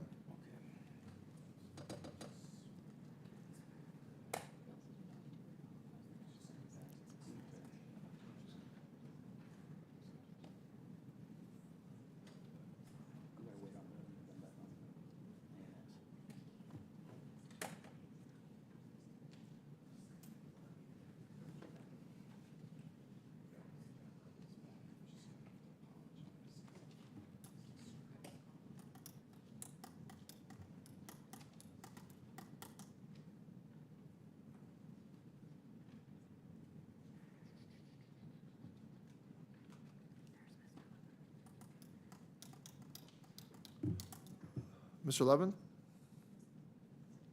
Mr. Chairman, I have an amendment in the nature of a substitute at the desk. The clerk will designate the amendment in the substitute. Amendment in the nature of a substitute The to text is H.R. circulated in advance pursuant to committee rules. Without objection, the reading of the amendment is dispensed with, and the substitute will be considered as its original text. For the purposes of amendment, Mr. Levin, you're recognized for 5 minutes in support of your amendment in the nature of a substitute. Thank you, Mr. Chairman. I appreciate your including my bipartisan legislation, the Commitment to Veteran Support and Outreach Act, or Cbso Act, in today's markup.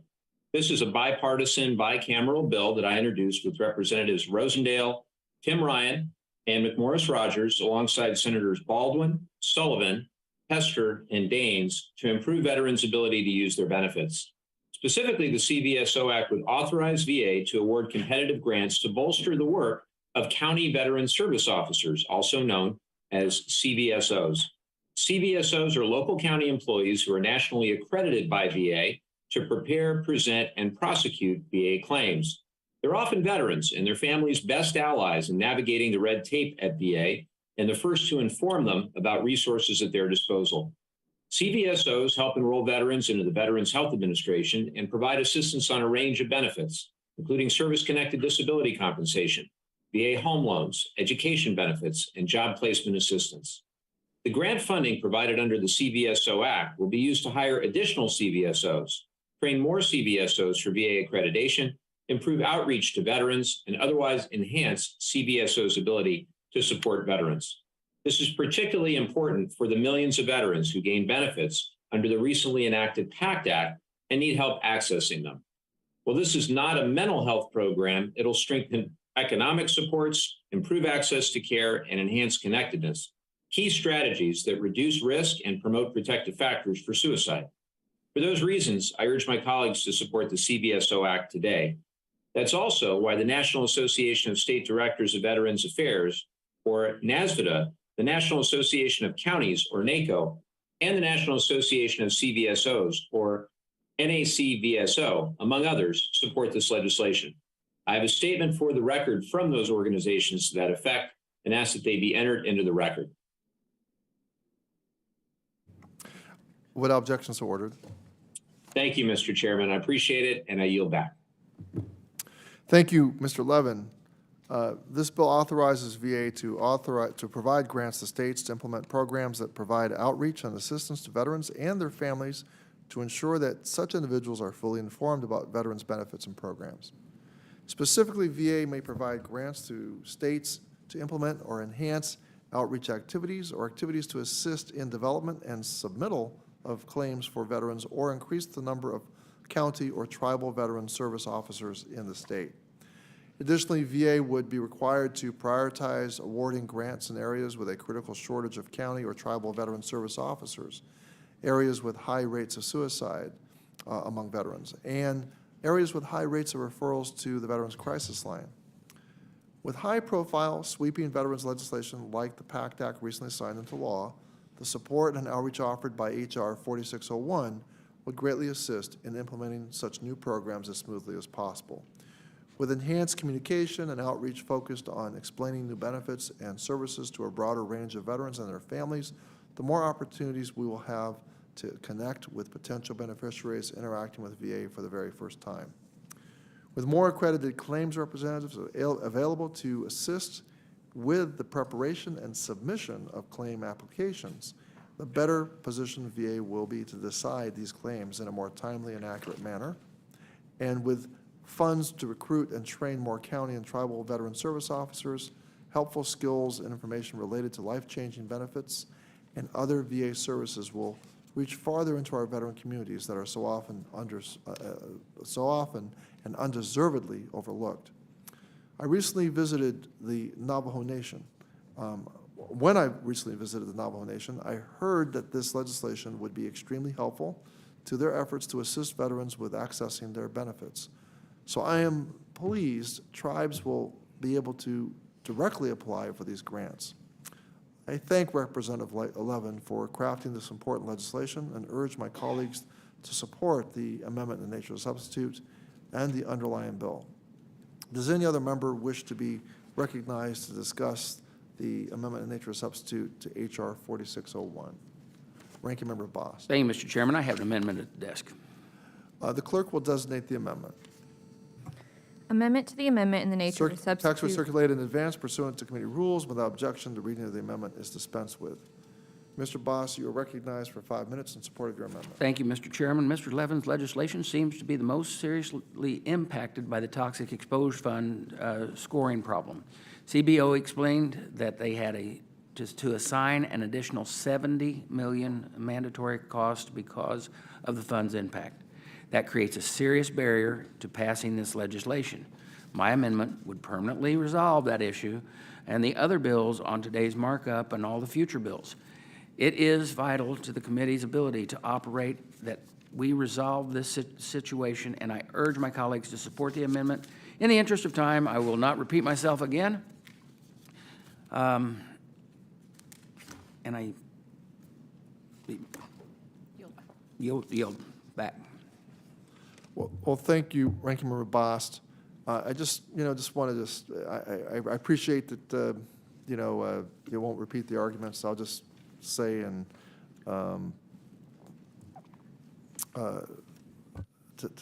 just say to you that VA is putting in place plans, procedures to implement PACT, and changes to the fund would delay VA's ability to execute on those plans and could negatively affect successful implementation of the PACT Act itself. Now, I know the ranking member did not take an unfounded position that the fund was some kind of slush fund, and I think that the fact we are having this debate indicates that we're being thoughtful about how it is being used. But given that the fund is subject to appropriations, we need to ensure appropriators weigh in on this proposal. I know we've been talking about this. There is precedent for a separate fund like the Toxic Exposure Fund, such as the funding used for overseas contingency operations in the Department of Defense. To preserve access to resources for certain programs, such as the cost of taking care of toxic exposed veterans, we must set aside funding, and Congress should avoid hamstringing itself. And I know that we're going to be working together on this issue. Does any other member wish to be recognized to discuss the Bost Amendment to the ANS to H.R. 4601? Any other member? Seeing none, the question is now on the Bost Amendment to the 11 amendment in the nature of substitute to H.R. 4601. All those in favor will say aye. All those opposed will say no. No. In the opinion of the chair, the noes have it, and the Bost Amendment to the amendment in the nature of substitute is not agreed to. Without objection, the motion to reconsider is laid on the table. Mr. Chairman, Ranking Member Bost. I am unable to support Congressman Levin's ANS. This legislation would authorize the Secretary, we already had a roll call, right? We just had the roll, hold on just a minute.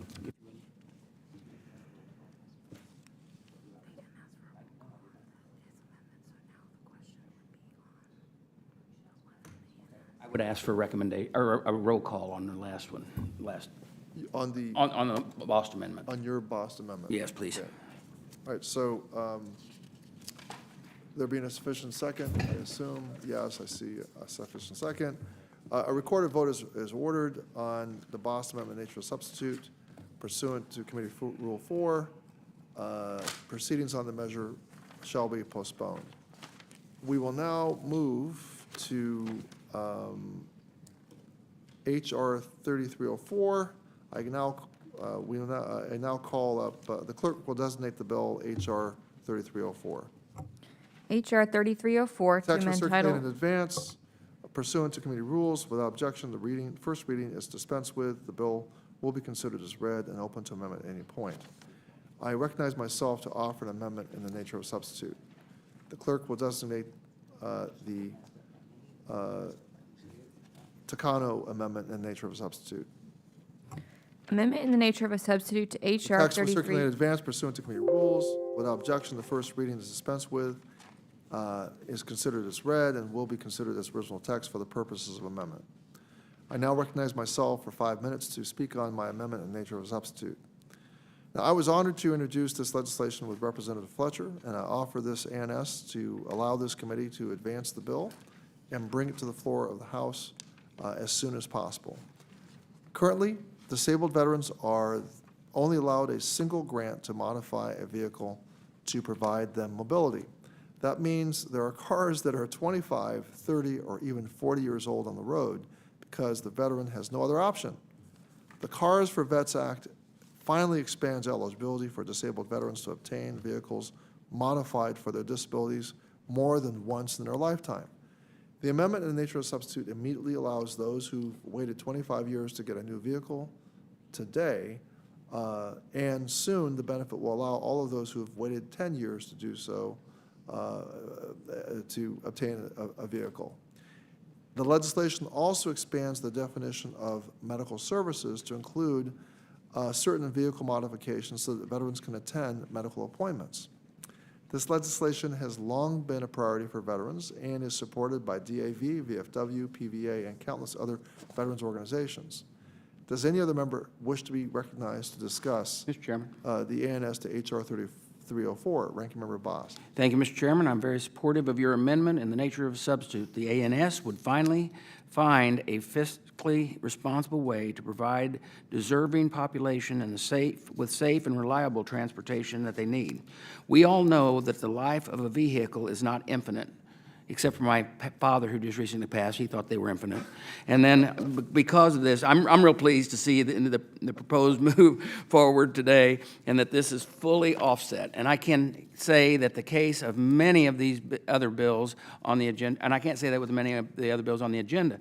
The underlying bill is very similar to H.R. 1361, the Auto for Veterans Act, which was introduced this Congress and last Congress by our colleague, Congressman Muser. I want to thank Paralyzed Veterans of America for their continued advocacy for this additional grant for service-connected disability veterans. And I encourage all of my members to support this because it is so vitally needed. And with that, I yield back.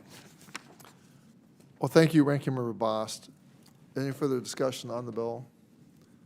And I'm curious how old your father's vehicle was. Well, old. Okay, all right. Many of them. All right, so the question is now on the Takano Amendment in the nature of a substitute. All those in favor will say aye. Aye. All those opposed will say no. In the opinion of the chair, the ayes have it, and the Takano Amendment in the nature of a substitute is agreed to. Without objection, the motion to reconsider is laid on the table. Is there any further debate on H.R. 3304? If not, I recognize Ranking Member Bost for a motion. Mr. Chairman, I move that the committee report H.R. 3304 as amended favorably to the full House of Representatives. All those in favor will say aye. Any opposed will say no. In the opinion of the chair, the ayes have it, and the motion is agreed to. Without objection, the staff is authorized to make technical and conforming changes in the committee amendments. Ranking Member Bost. Mr. Chairman, pursuant to House Rule 11, Clause 2, I give notice of intent to file minority and supplemental additional and dissenting views on H.R. 3304 as amended. Without objection, we will now consider H.R. 2521. The clerk will designate the bill. H.R. Text 2521. was circulated in advance pursuant to committee rules. Without objection, the first reading is dispensed with. The bill will be considered as read, and I'm open to amendment at any point. I recognize myself to offer an amendment in the nature of a substitute. The clerk will designate the amendment in the nature of a substitute. Amendment in the nature of a substitute to Text was H.R. circulated in advance pursuant to committee rules. Without objection, the first reading is dispensed with, is considered as read, and will be considered as original text for the purposes of amendment. I now recognize myself for 5 minutes to speak on my amendments in the nature of a substitute, my amendment in the nature of a substitute. And I'll say that I'm pleased to offer an ANS to Congresswoman Lawrence's bill, H.R. 2521, the Doula for VA Act of 2021. Now, this bill requires VA conduct a feasibility and advisability study on the proposed pilot project to provide pregnant veterans with doula support services and measure the outcomes of the veterans' birth experiences, mental health, and physical well-being. The United States has a maternity mortality crisis, and our veterans are not protected from it. In fact, they are disproportionately more likely to experience severe maternal mental health outcomes than their civilian counterparts. We know that doula care can be an effective tool in mitigating pre- and postpartum mental health crises and has been proven to be a factor in reducing childbirth complications. VA must investigate its ability to provide such holistic and effective care. I urge my colleagues to support the amendment in nature of substitute. Does any other member wish to be recognized to discuss the ANS to H.R. 2521? Mr. Chairman, Ranking Member Bost. I have an amendment at the desk. The clerk will designate the amendment. Amendment to the amendment in the nature of a substitute to Text was H.R. circulated in advance pursuant to committee rules, and without objection, the reading of the amendment is dispensed with. Thank you, Ranking Member Bost. Thank you, Mr. Chairman.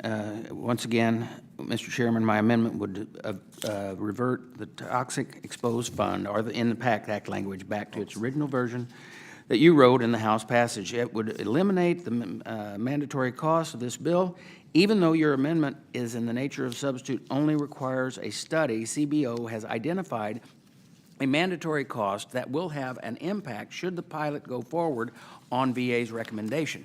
My amendment would simply reinstate Cbso's normal cost estimate and scoring rules. It is clear that the amendment lacks majority support today, and in the interest of time, I withdraw it.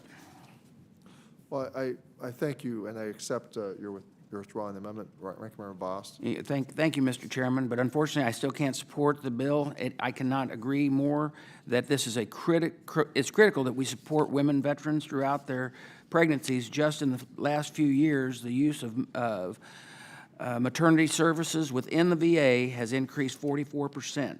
This legislation would require VA to conduct a study on whether it would be feasible and advisable for the department to establish a pilot program to pair pregnant veterans with doulas. Doulas are not healthcare professionals, but do offer emotional and educational support for new mothers. However, this is currently not certifying criteria, credentialing or licensing standards. There are none for doulas in the country. This lack of standardization training for doulas gives me concern about the pilot program that would be required in the introduced version of the bill. VA shares those concerns. I thank Chairman Takano for recognizing that the work to amend the bill to ensure that we were taking a more careful and measured approach to this issue. Unfortunately, I cannot support the amendment in the nature of a substitute to H.R. 2521. Even though this legislation now requires a study, Cbso has estimated a mandatory cost. Without the fund fixed in place, I cannot proceed with this. Proceed to support this legislation, and with that, I yield back the balance of my time. All right. Is there further debate on on the Takano A&S? If not, the question is on the Takano A&S. All those in favor will say aye. Aye. Those opposed will say no. No. In the opinion of the chair, the ayes have it, and the motion is agreed to. And I now recognize myself. I recognize myself for a motion. I move that that H.R. 2521 as amended. 2521. I move that H.R. 2521 as amended be reported to the House, be reported favorably to the House. All those in favor will say aye. Aye. Those opposed will say no. No. The motion is agreed to. In the opinion of the chair, the ayes have it, and the motion is agreed to. And read that part of the thing.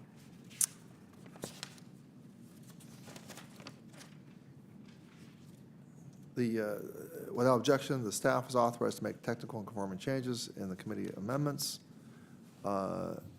Ranking Member Voss. Mr. Chairman, pursuant to House Rule 11, Clause 2, I give notice of intent to file mandatory or minority or supplemental additional and dissenting views on H.R. 2521 as amended.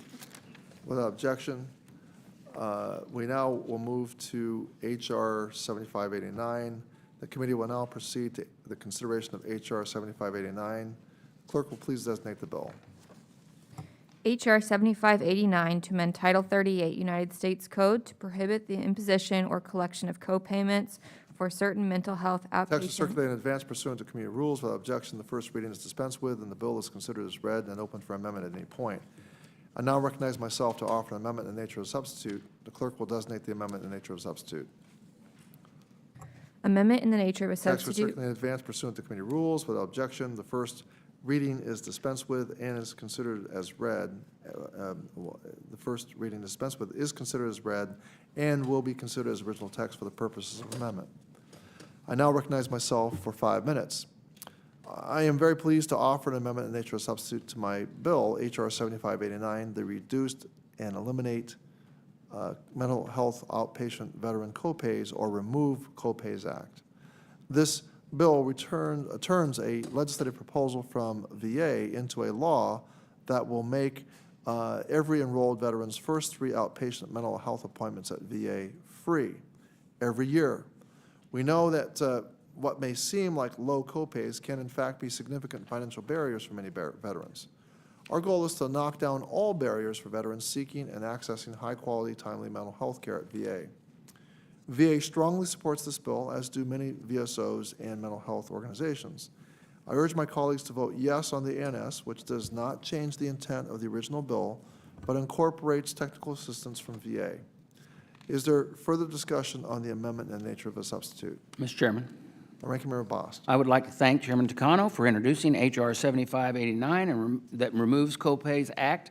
Mental health care is an important part of health care, especially at VA. This bill would eliminate copays for veterans for their first 3 outpatient mental health visits per year. In doing so, it will encourage veterans to seek the needed mental health care and support to do the brave thing and reach out and ask for that help. I'm glad to support the bill today. I thank the ranking member for his support. Is there any further debate on the Takano amendment? If not, the question is on the Takano amendment and the nature of a substitute to H.R. 7589. All those in favor will say aye. Aye. Aye. All those opposed will say no. In the opinion of the chair, the ayes have it, and the amendment and the nature of a substitute is agreed to. Without objection, the motion to reconsider is laid on the table. I recognize Ranking Member Boss for a motion. Mr. Chairman, I move that the committee report H.R. 7589 as amended favorably to the full House of Representatives. All those in favor will say aye. Aye. Opposed will say no. In the opinion of the chair, the ayes have it, and the motion is agreed to. Without objection, the staff is authorized to make necessary technical and conforming changes in the committee amendments. Mr. Chairman. Ranking Member Boss. Mr. Chairman, pursuant to House Rule 11, Clause 2, I give notice of intent to file minority, supplemental, additional, and dissenting views on H.R. 7589 as amended. Without objection. That concludes, let's see. We will now move on to the unfinished business of recorded votes, which were postponed. Recorded votes were ordered on the following measures: H.R. 6273, H.R. 1957, H.R. 4601.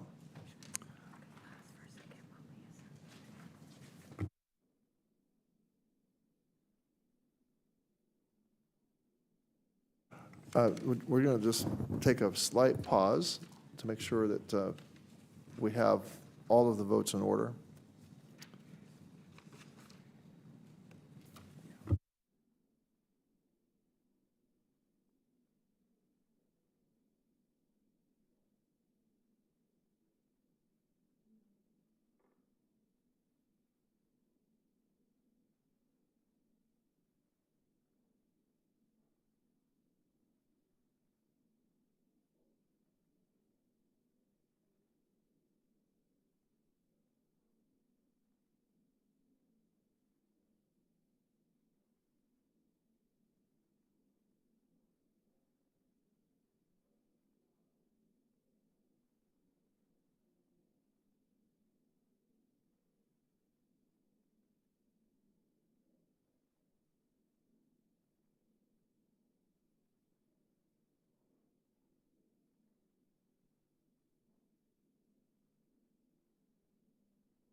All right.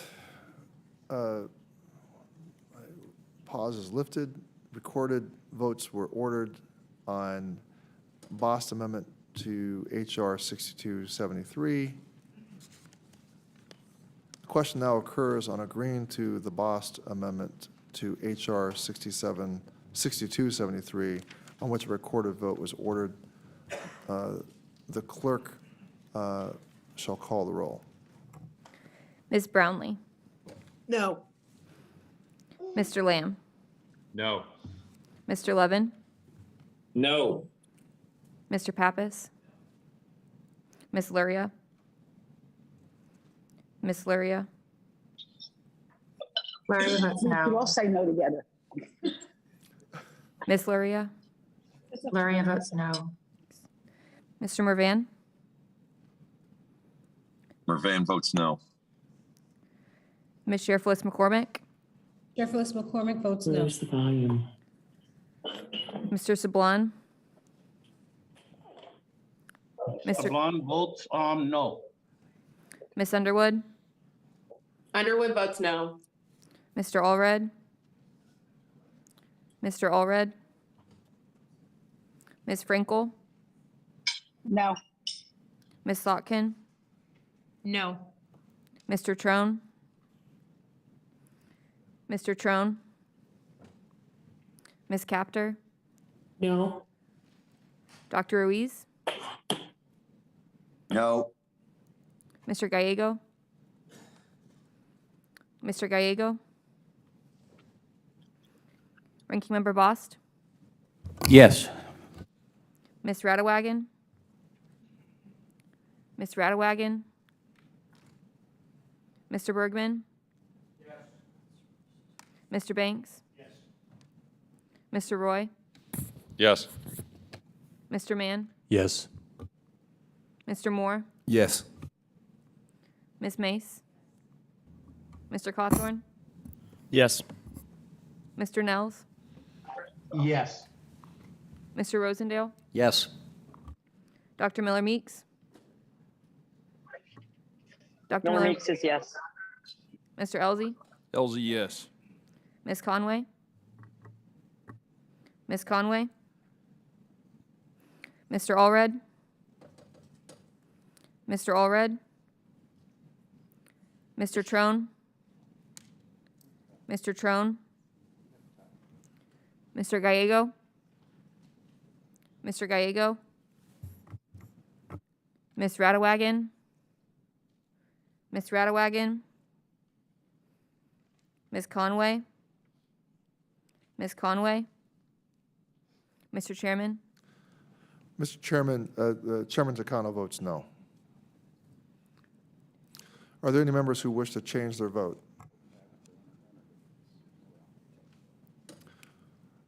The clerk shall report the vote.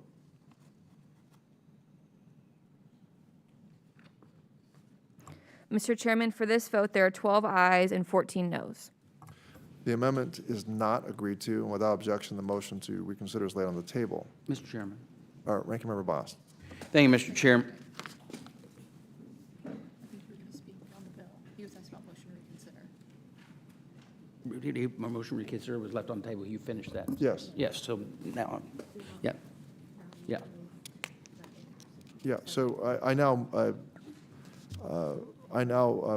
move that H.R. 6273 be favorably reported to the House. All those in favor shall say aye. Mr. Chairman, I do need to speak. Ranking Member Bost. Yeah, thank you, Mr. Chairman. Regardless of the fact that the amendment was not adopted, I strongly believe that the bill is important. And so H.R. 6273 would build on the VA's existing suicide prevention and initiatives by establishing a zero suicide pilot at 5 VA medical centers, including one that serves veterans in rural and remote areas. And it dismays me that still not so many veterans in their own lives every day. 2020, approximately 16 veterans died by suicide every day, for a total of more than 6,000 veteran suicide deaths. This is a fight that has only been marginally won over the last several years, but every effort counts. We must continue fighting in every way possible. The Zero Suicide pilot program would require VA to consult with external experts and adopt a continuous quality improvement method to address suicide. It would improve training in suicide prevention strategies for VA's workforce from top to bottom, in recognition of the fact that stopping suicides requires everyone's support and dedication. The pilot would teach staff to become comfortable discussing mental health and suicide issues. Veterans are all flagged at risk of suicide and would receive a standardized assessment to determine their next course of treatment. I appreciate that Congresswoman Lee for her introducing of H.R. 6273, which could provide VA with another tool in fulfilling its suicide prevention mission. Mr. Chairman, I ask that you work with me to identify an offset that could pay for the important legislation before it goes to the floor, or commit to me that you would not advance on the bill on the floor until the cost issue is resolved. This is one exception I am willing to make in an effort to save every veteran's life possible in our fight against suicide. With your commitment, I would support the bill and would yield back if that's the case. Well, Ranking Member Bost, I can't say that I'll commit myself to the offset, but I will commit myself to working with you on the Cbo scoring issues and finding a solution, not only for this bill, but for bills that both the minority and the majority hold as priorities. Okay. So I recognize you for a motion. Mr. Chairman, I move that the committee report H.R. 6273 favorable to the full House of Representatives. The question is now on H.R. 6273. All those in favor say aye. All those opposed will say no. Ayes have it. And the opinion of the chair, the ayes have it. The motion is agreed to. Without objection, the motion to reconsider is laid on the table. Mr. Chairman, Ranking Member Bost. pursuant to House Rule 11, Clause 2, I give notice of intent to file minority and supplemental, additional, and/or dissenting views on H.R. 6273. And without objection, staff are organized to or authorized to make necessary technical conforming changes. Recorded votes were ordered on the substitute amendment to the Brownlee Amendment and nature of substitute to H.R. 1957. The question now occurs on agreeing to the Bost substitute to the Brownlee Amendment and nature of substitute to H.R. 1957, on which a recorded vote was ordered. The clerk shall call the roll. Ms. Brownlee? This is on the Brownlee Amendment, Mr. Chairman. This is the Bost amendment to the Brownlee ANS. No. Mr. Lamb? No. Mr. Levin? No. Mr. Pappas? Ms. Luria? No. Mr. Mervan? No. Ms. Sherflis McCormick? No. Mr. Sablon? No. Ms. Underwood? Underwood votes no. Mr. Allred? No. Ms. Frankel? Ms. Frankel? Ms. Slotkin? No. Mr. Trone? Mr. Trone? Ms. Capter? No. Dr. Ruiz? No. Mr. Gallego? Ranking Member Bost? Yes. Ms. Radewagen? Ms. Radewagen? General Bergman? Yes. Mr. Banks? Yes. Mr. Roy? Yes. Mr. Mann? Yes. Mr. Moore? Yes. Ms. Mace? Yes. Mr. Cawthorn? Cawthorn, aye. Mr. Nels? Yes. Mr. Rosendale? Rosendale, aye. Dr. Miller Meeks? Miller Meeks, aye. Mr. Elzey? Elsie, yes. Ms. Conway? Ms. Conway? Ms. Frankel? Ms. Frankel? Mr. Trone? Mr. Trone? Ms. Radawagon? Ms. Radawagon? Ms. Conway? Madam Clerk, how is Ms. Frankel recorded? She's not No, recorded. Frankel votes no. Ms. Conway? Ms. Conway? Mr. Chairman? Chairman Takano votes no.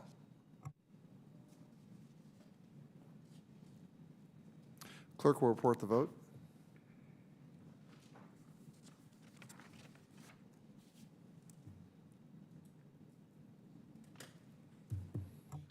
Mr. Chairman, for this vote, there are 12 ayes and 16 noes. The amendment is not agreed to. Without objection, the motion to reconsider is laid on the table. The question now occurs on agreeing to the Brownlee amendment in nature of a substitute to H.R. 1957. All those in favor will say aye. Aye. Aye. Those opposed will say no. No. In the opinion of the chair, the ayes have it. Mr. Chairman, I request a recorded vote. A recorded vote has been requested. Is there a sufficient second? Yes, there is. The question now occurs on agreeing to the Brownlee amendment in the nature of a substitute to H.R. 1957. The clerk shall call the roll. Ms. Brownlee? Aye. Ms. Brownlee votes aye. Mr. Lamb? Mr. Lamb? Aye. Mr. Lamb votes aye. Mr. Levin? Aye. Mr. Levin votes aye. Mr. Pappas?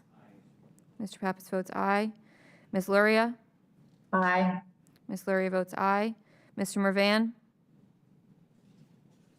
Mr. Mervan? Ms. Sheriff Lewis McCormick? Aye. Ms. Sheriff Lewis McCormick votes aye. Mr. Sablon? Aye. Mr. Sablon votes aye. Ms. Underwood? Underwood votes aye. Ms. Underwood votes aye. Mr. Allred? Aye. Mr. Allred votes aye. Ms. Frankel? Aye. Ms. Frankel votes aye. Ms. Slotkin? Aye. Ms. Slotkin votes aye. Mr. Trone? Mr. Trone? Ms. Capter? Aye. Ms. Capter votes aye. Dr. Ruiz? Aye. Dr. Ruiz votes aye. Mr. Gallego? Mr. Gallego votes aye. Ranking Member Bost? No. Ranking Member Bost votes no. Ms. Radawagon? Ms. Radawagon? General Bergman? No. General Bergman votes no. Mr. Banks?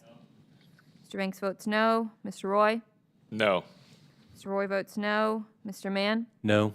Mr. Mann votes no. Mr. Moore? No. Mr. Moore votes no. Ms. Mace? Ms. Mace votes no. Mr. Cawthorn? Mr. Cawthorn votes no. Mr. Nels? Mr. Nels? Mr. Rosendale? Rosendale, no. Mr. Rosendale votes no. Dr. Miller Meeks? Dr. Miller Meeks? Mr. Elzey? Elzey, no. Mr. Elzey votes no. Ms. Conway? Ms. Conway? Mr. Mervan? Mr. Mervan votes yes. Mr. Mervan votes yes. Mr. Trone? Mr. Trone? Ms. Radawagon? Ms. Radawagon? Mr. Nels? Mr. Nels? Dr. Miller Meeks? Dr. Miller Meeks? Ms. Conway? Ms. Conway? Mr. Chairman? Mr. Chairman Takano votes yes. Are there any members who wish to change their votes?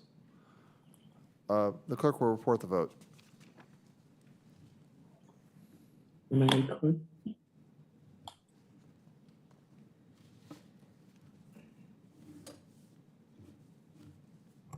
Mr. Chairman, for this vote, there are 16 ayes and 10 noes. Mr. Chairman, it's Lauren Underwood. May I be recognized? Ms. Underwood? Can you instruct the staff to update the slide with what item we're voting on next? Yes. Thank you. The Brownlee amendment in nature of substitute is agreed to. Without objection, the motion to reconsider is laid on the table. Staff are authorized to make necessary, I now move that HR 1975 as amended. Let me say that. I now move that HR 1957 as amended be reported favorably to the House. All those in favor shall say aye. Aye. Aye. All those opposed will say no. In the opinion of the chair, the ayes have it. The motion is agreed to. Without objection, the motion to reconsider is laid on the table. Staff are authorized to make necessary and conforming changes, technical changes. The minority,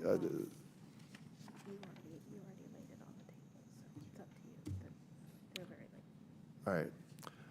I'm going to extend, I realize this is an important issue for you to be recorded, and so I will extend the courtesy.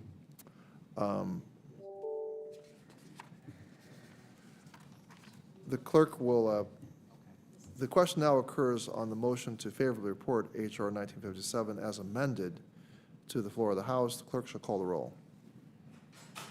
Ms. Brownlee? Aye. Ms. Brownlee votes aye. Mr. Lamb? Yes. Mr. Lamb votes aye. Mr. Levin? Aye. Mr. Levin votes aye. Mr. Pappas? Mr. Pappas votes aye. Ms. Luria? Aye.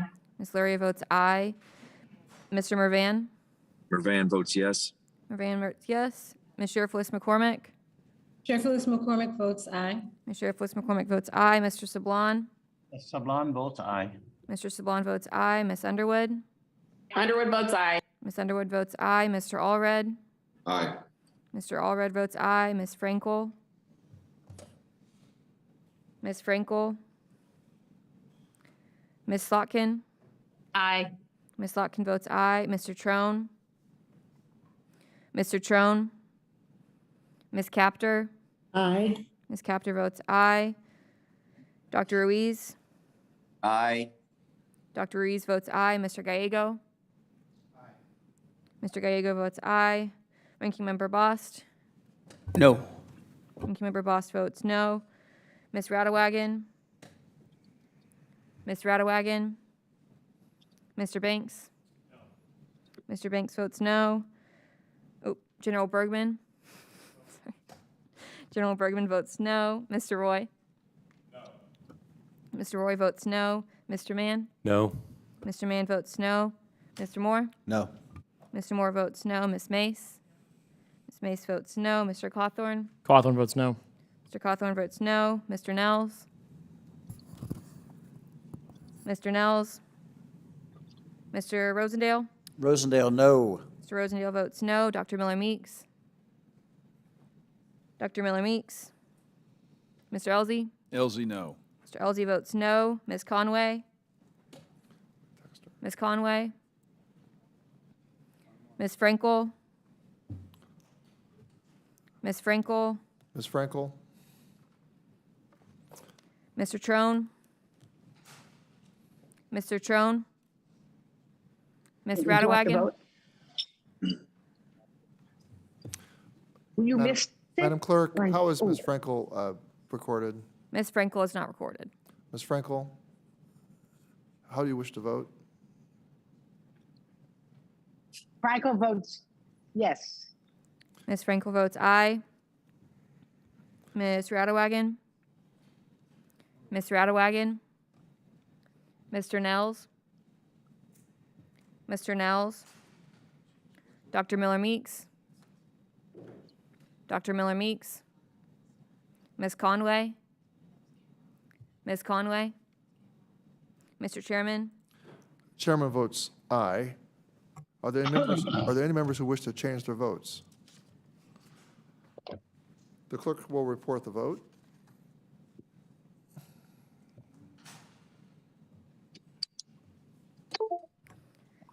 Mr. Chairman, for this vote, there are 16 ayes and 10 noes. The motion is therefore agreed to, and the bill as amended is ordered reported. Without objection, the motion to reconsider is laid on the table. And without objection, the staff is authorized to make necessary technical and conforming changes in the committee amendments. Ranking Member Bost. Mr. Chairman, pursuant to House Rule 11, Clause 2, I give notice of intent to file minority or supplemental additional and/or dissenting views on H.R. 1957. Is that as amended? As amended. Without objection. Recorded votes were ordered on the Bost amendment to the Levin amendment and nature substitute to H.R. 4601. The question now occurs on agreeing to the Bost amendment to the Levin amendment and nature substitute to H.R. 4601, on which a recorded vote was ordered. The clerk shall call the roll. Ms. Brownlee? No. Mr. Lamb? No. Mr. Lamb votes no. Mr. Levin? No. Mr. Levin votes no. Mr. Pappas? Mr. Pappas votes no. Ms. Luria? No. Ms. Luria votes no. Mr. Mervan? Mervan votes no. Mr. Mervan votes no. Ms. Sheriff Lewis McCormick? Sheriff Lewis McCormick votes no. Sheriff Lewis McCormick votes no. Mr. Sablon? Sablon votes no. Mr. Sablon votes no. Ms. Underwood? Underwood votes no. Ms. Underwood votes no. Mr. Allred? No. Mr. Allred votes no. Ms. Frankel? No. Ms. Frankel votes no. Ms. Slotkin? No. Ms. Slotkin votes no. Mr. Trone? Mr. Trone? Ms. Capter? Ms. Capter? No. Ms. Capter votes no. Dr. Ruiz? No. Dr. Ruiz votes no. Mr. Gallego? Mr. Gallego votes no. Ranking Member Bost? Yes. Ranking Member Bost votes yes. Ms. Radewagen? Ms. Radewagen? General Bergman? Yes. General Bergman votes yes. Mr. Banks? Okay. Mr. Banks? Mr. Roy? Yes.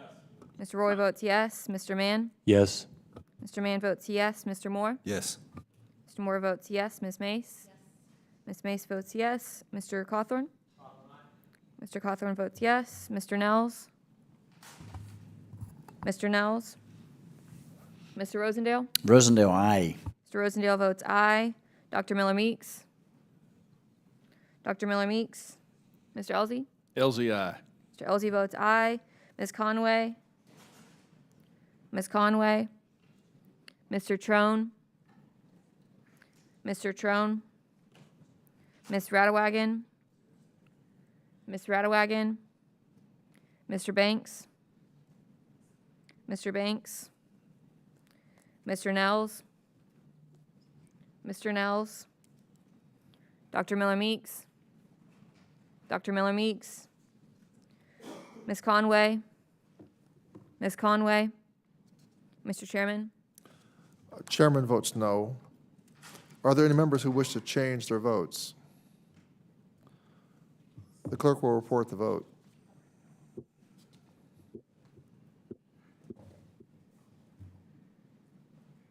Mr. Chairman, for this vote, there are 9 ayes and 16 noes. The amendment is therefore not agreed to. Without objection, the motion to reconsider is laid on the table. I understand that Ranking Member Bost would like to be recognized.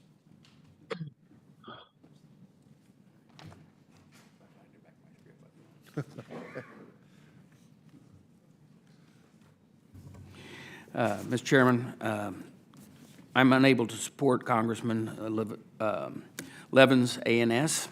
This legislation would authorize Secretary to award grants to state Indian tribes to improve outreach and assistance to veterans on VA benefits. Under the bill, the VA would prioritize grants based on the areas that have a large population of underserved veterans and high rates of suicide. I support the intent of the bill, and I support bolstering the efforts of county and tribal VSOs who help veterans with their claims. Oftentimes, the VSOs may be the only accredited representation that the rural and remote veterans have access to. In light of the massive expansion of health care and disability benefits under the PACT Act, it is critical that the county and tribal VSOs have the tools they need to assist our veterans. However, I cannot support the ANS because the majority solution to the problem created by the Toxic Exposed Fund is unacceptable. Rather than solve the underlying problem, the ANS exempts the grant program from the Toxic Exposure Fund in order to make the mandatory score go away. If we exempt every program and pieces of legislation that is impacted by the Toxic Exposed Fund in this way, we will create an unmanageable mess.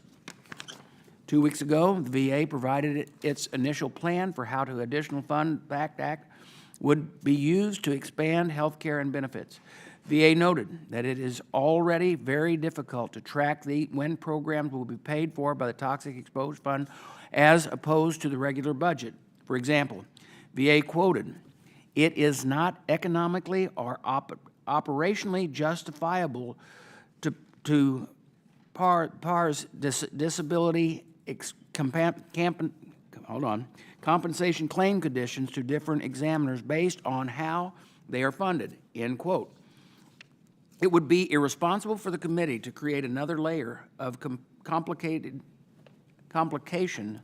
by creating piecemeal exemptions to the fund.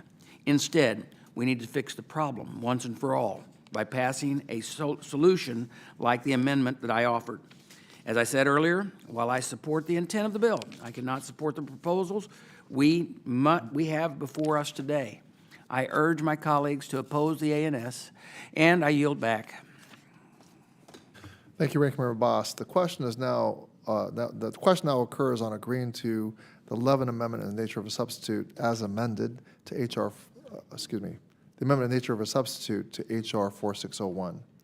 Again, the question now occurs on agreeing to the Levin Amendment in the nature of a substitute to H.R. 4601. All those in favor will say aye. Aye. Aye. Aye. Any opposed will say no. No. In the opinion of the chair, the ayes have it, and the amendment in the nature of an agreement, nature of a substitute by Representative Levin is agreed to. I now move that H.R. 4601 as amended be reported favorably to the House.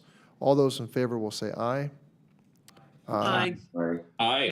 All those opposed will say no. In the opinion of the chair, the ayes have it, and the motion is agreed to. Without objection, the motion to reconsider is laid on the table. The motion, without objection, the staff is authorized to make necessary technical and conforming changes in the committee amendments. Ranking Member Boss. Mr. Chairman, pursuant to House Rule 11, Clause 2, I give notice of intent to file minority and supplemental, additional, and dissenting views on H.R. 4601 as amended.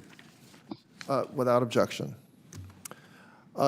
Well, this concludes the business of the markup. Does the ranking member or any other member wish to be recognized before we adjourn? Yes, thank you, Mr. Chairman. I'm grateful for the efforts of the members here today. I know it's been tough trying to hold in here for both sides of the aisle as work is going on all over the Capitol, but I look forward to considering some of these bills on the House floor. And finally, Mr. Chairman, I would like to ask for your help in trying to find a way forward on all the numerous bills that are pending in the U.S. Senate.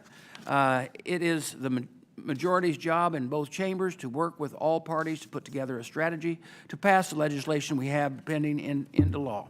We still do not seem to have a plan for passing a year-end package of bills. Our committee and Senate and the Senate VA committee have been discussing this package for almost a year, and the time is running out. Passing bills out of this committee and the House does not get them to the President's desk. I look forward to working with the Chairman and others to address these situations before the end of Congress. And with that, Mr. Chairman, I yield back. Well, I thank the ranking member for his comments. I will say, while we technically have a majority in the Senate, the ranking member knows very much as well as I do the rather special rules that the Senate has, and I agree with you. We have many bills on both sides of the aisle by our members, by majority and minority members, which deserve to get to the desk of the President. We've already passed them, and the Senate merely needs to act on them. We need to work with our colleagues on both sides of the aisle in the Senate so that we get past the very special rules that they have in the Senate. So with that, I want to thank all members for their attendance and participation, and this meeting is now adjourned.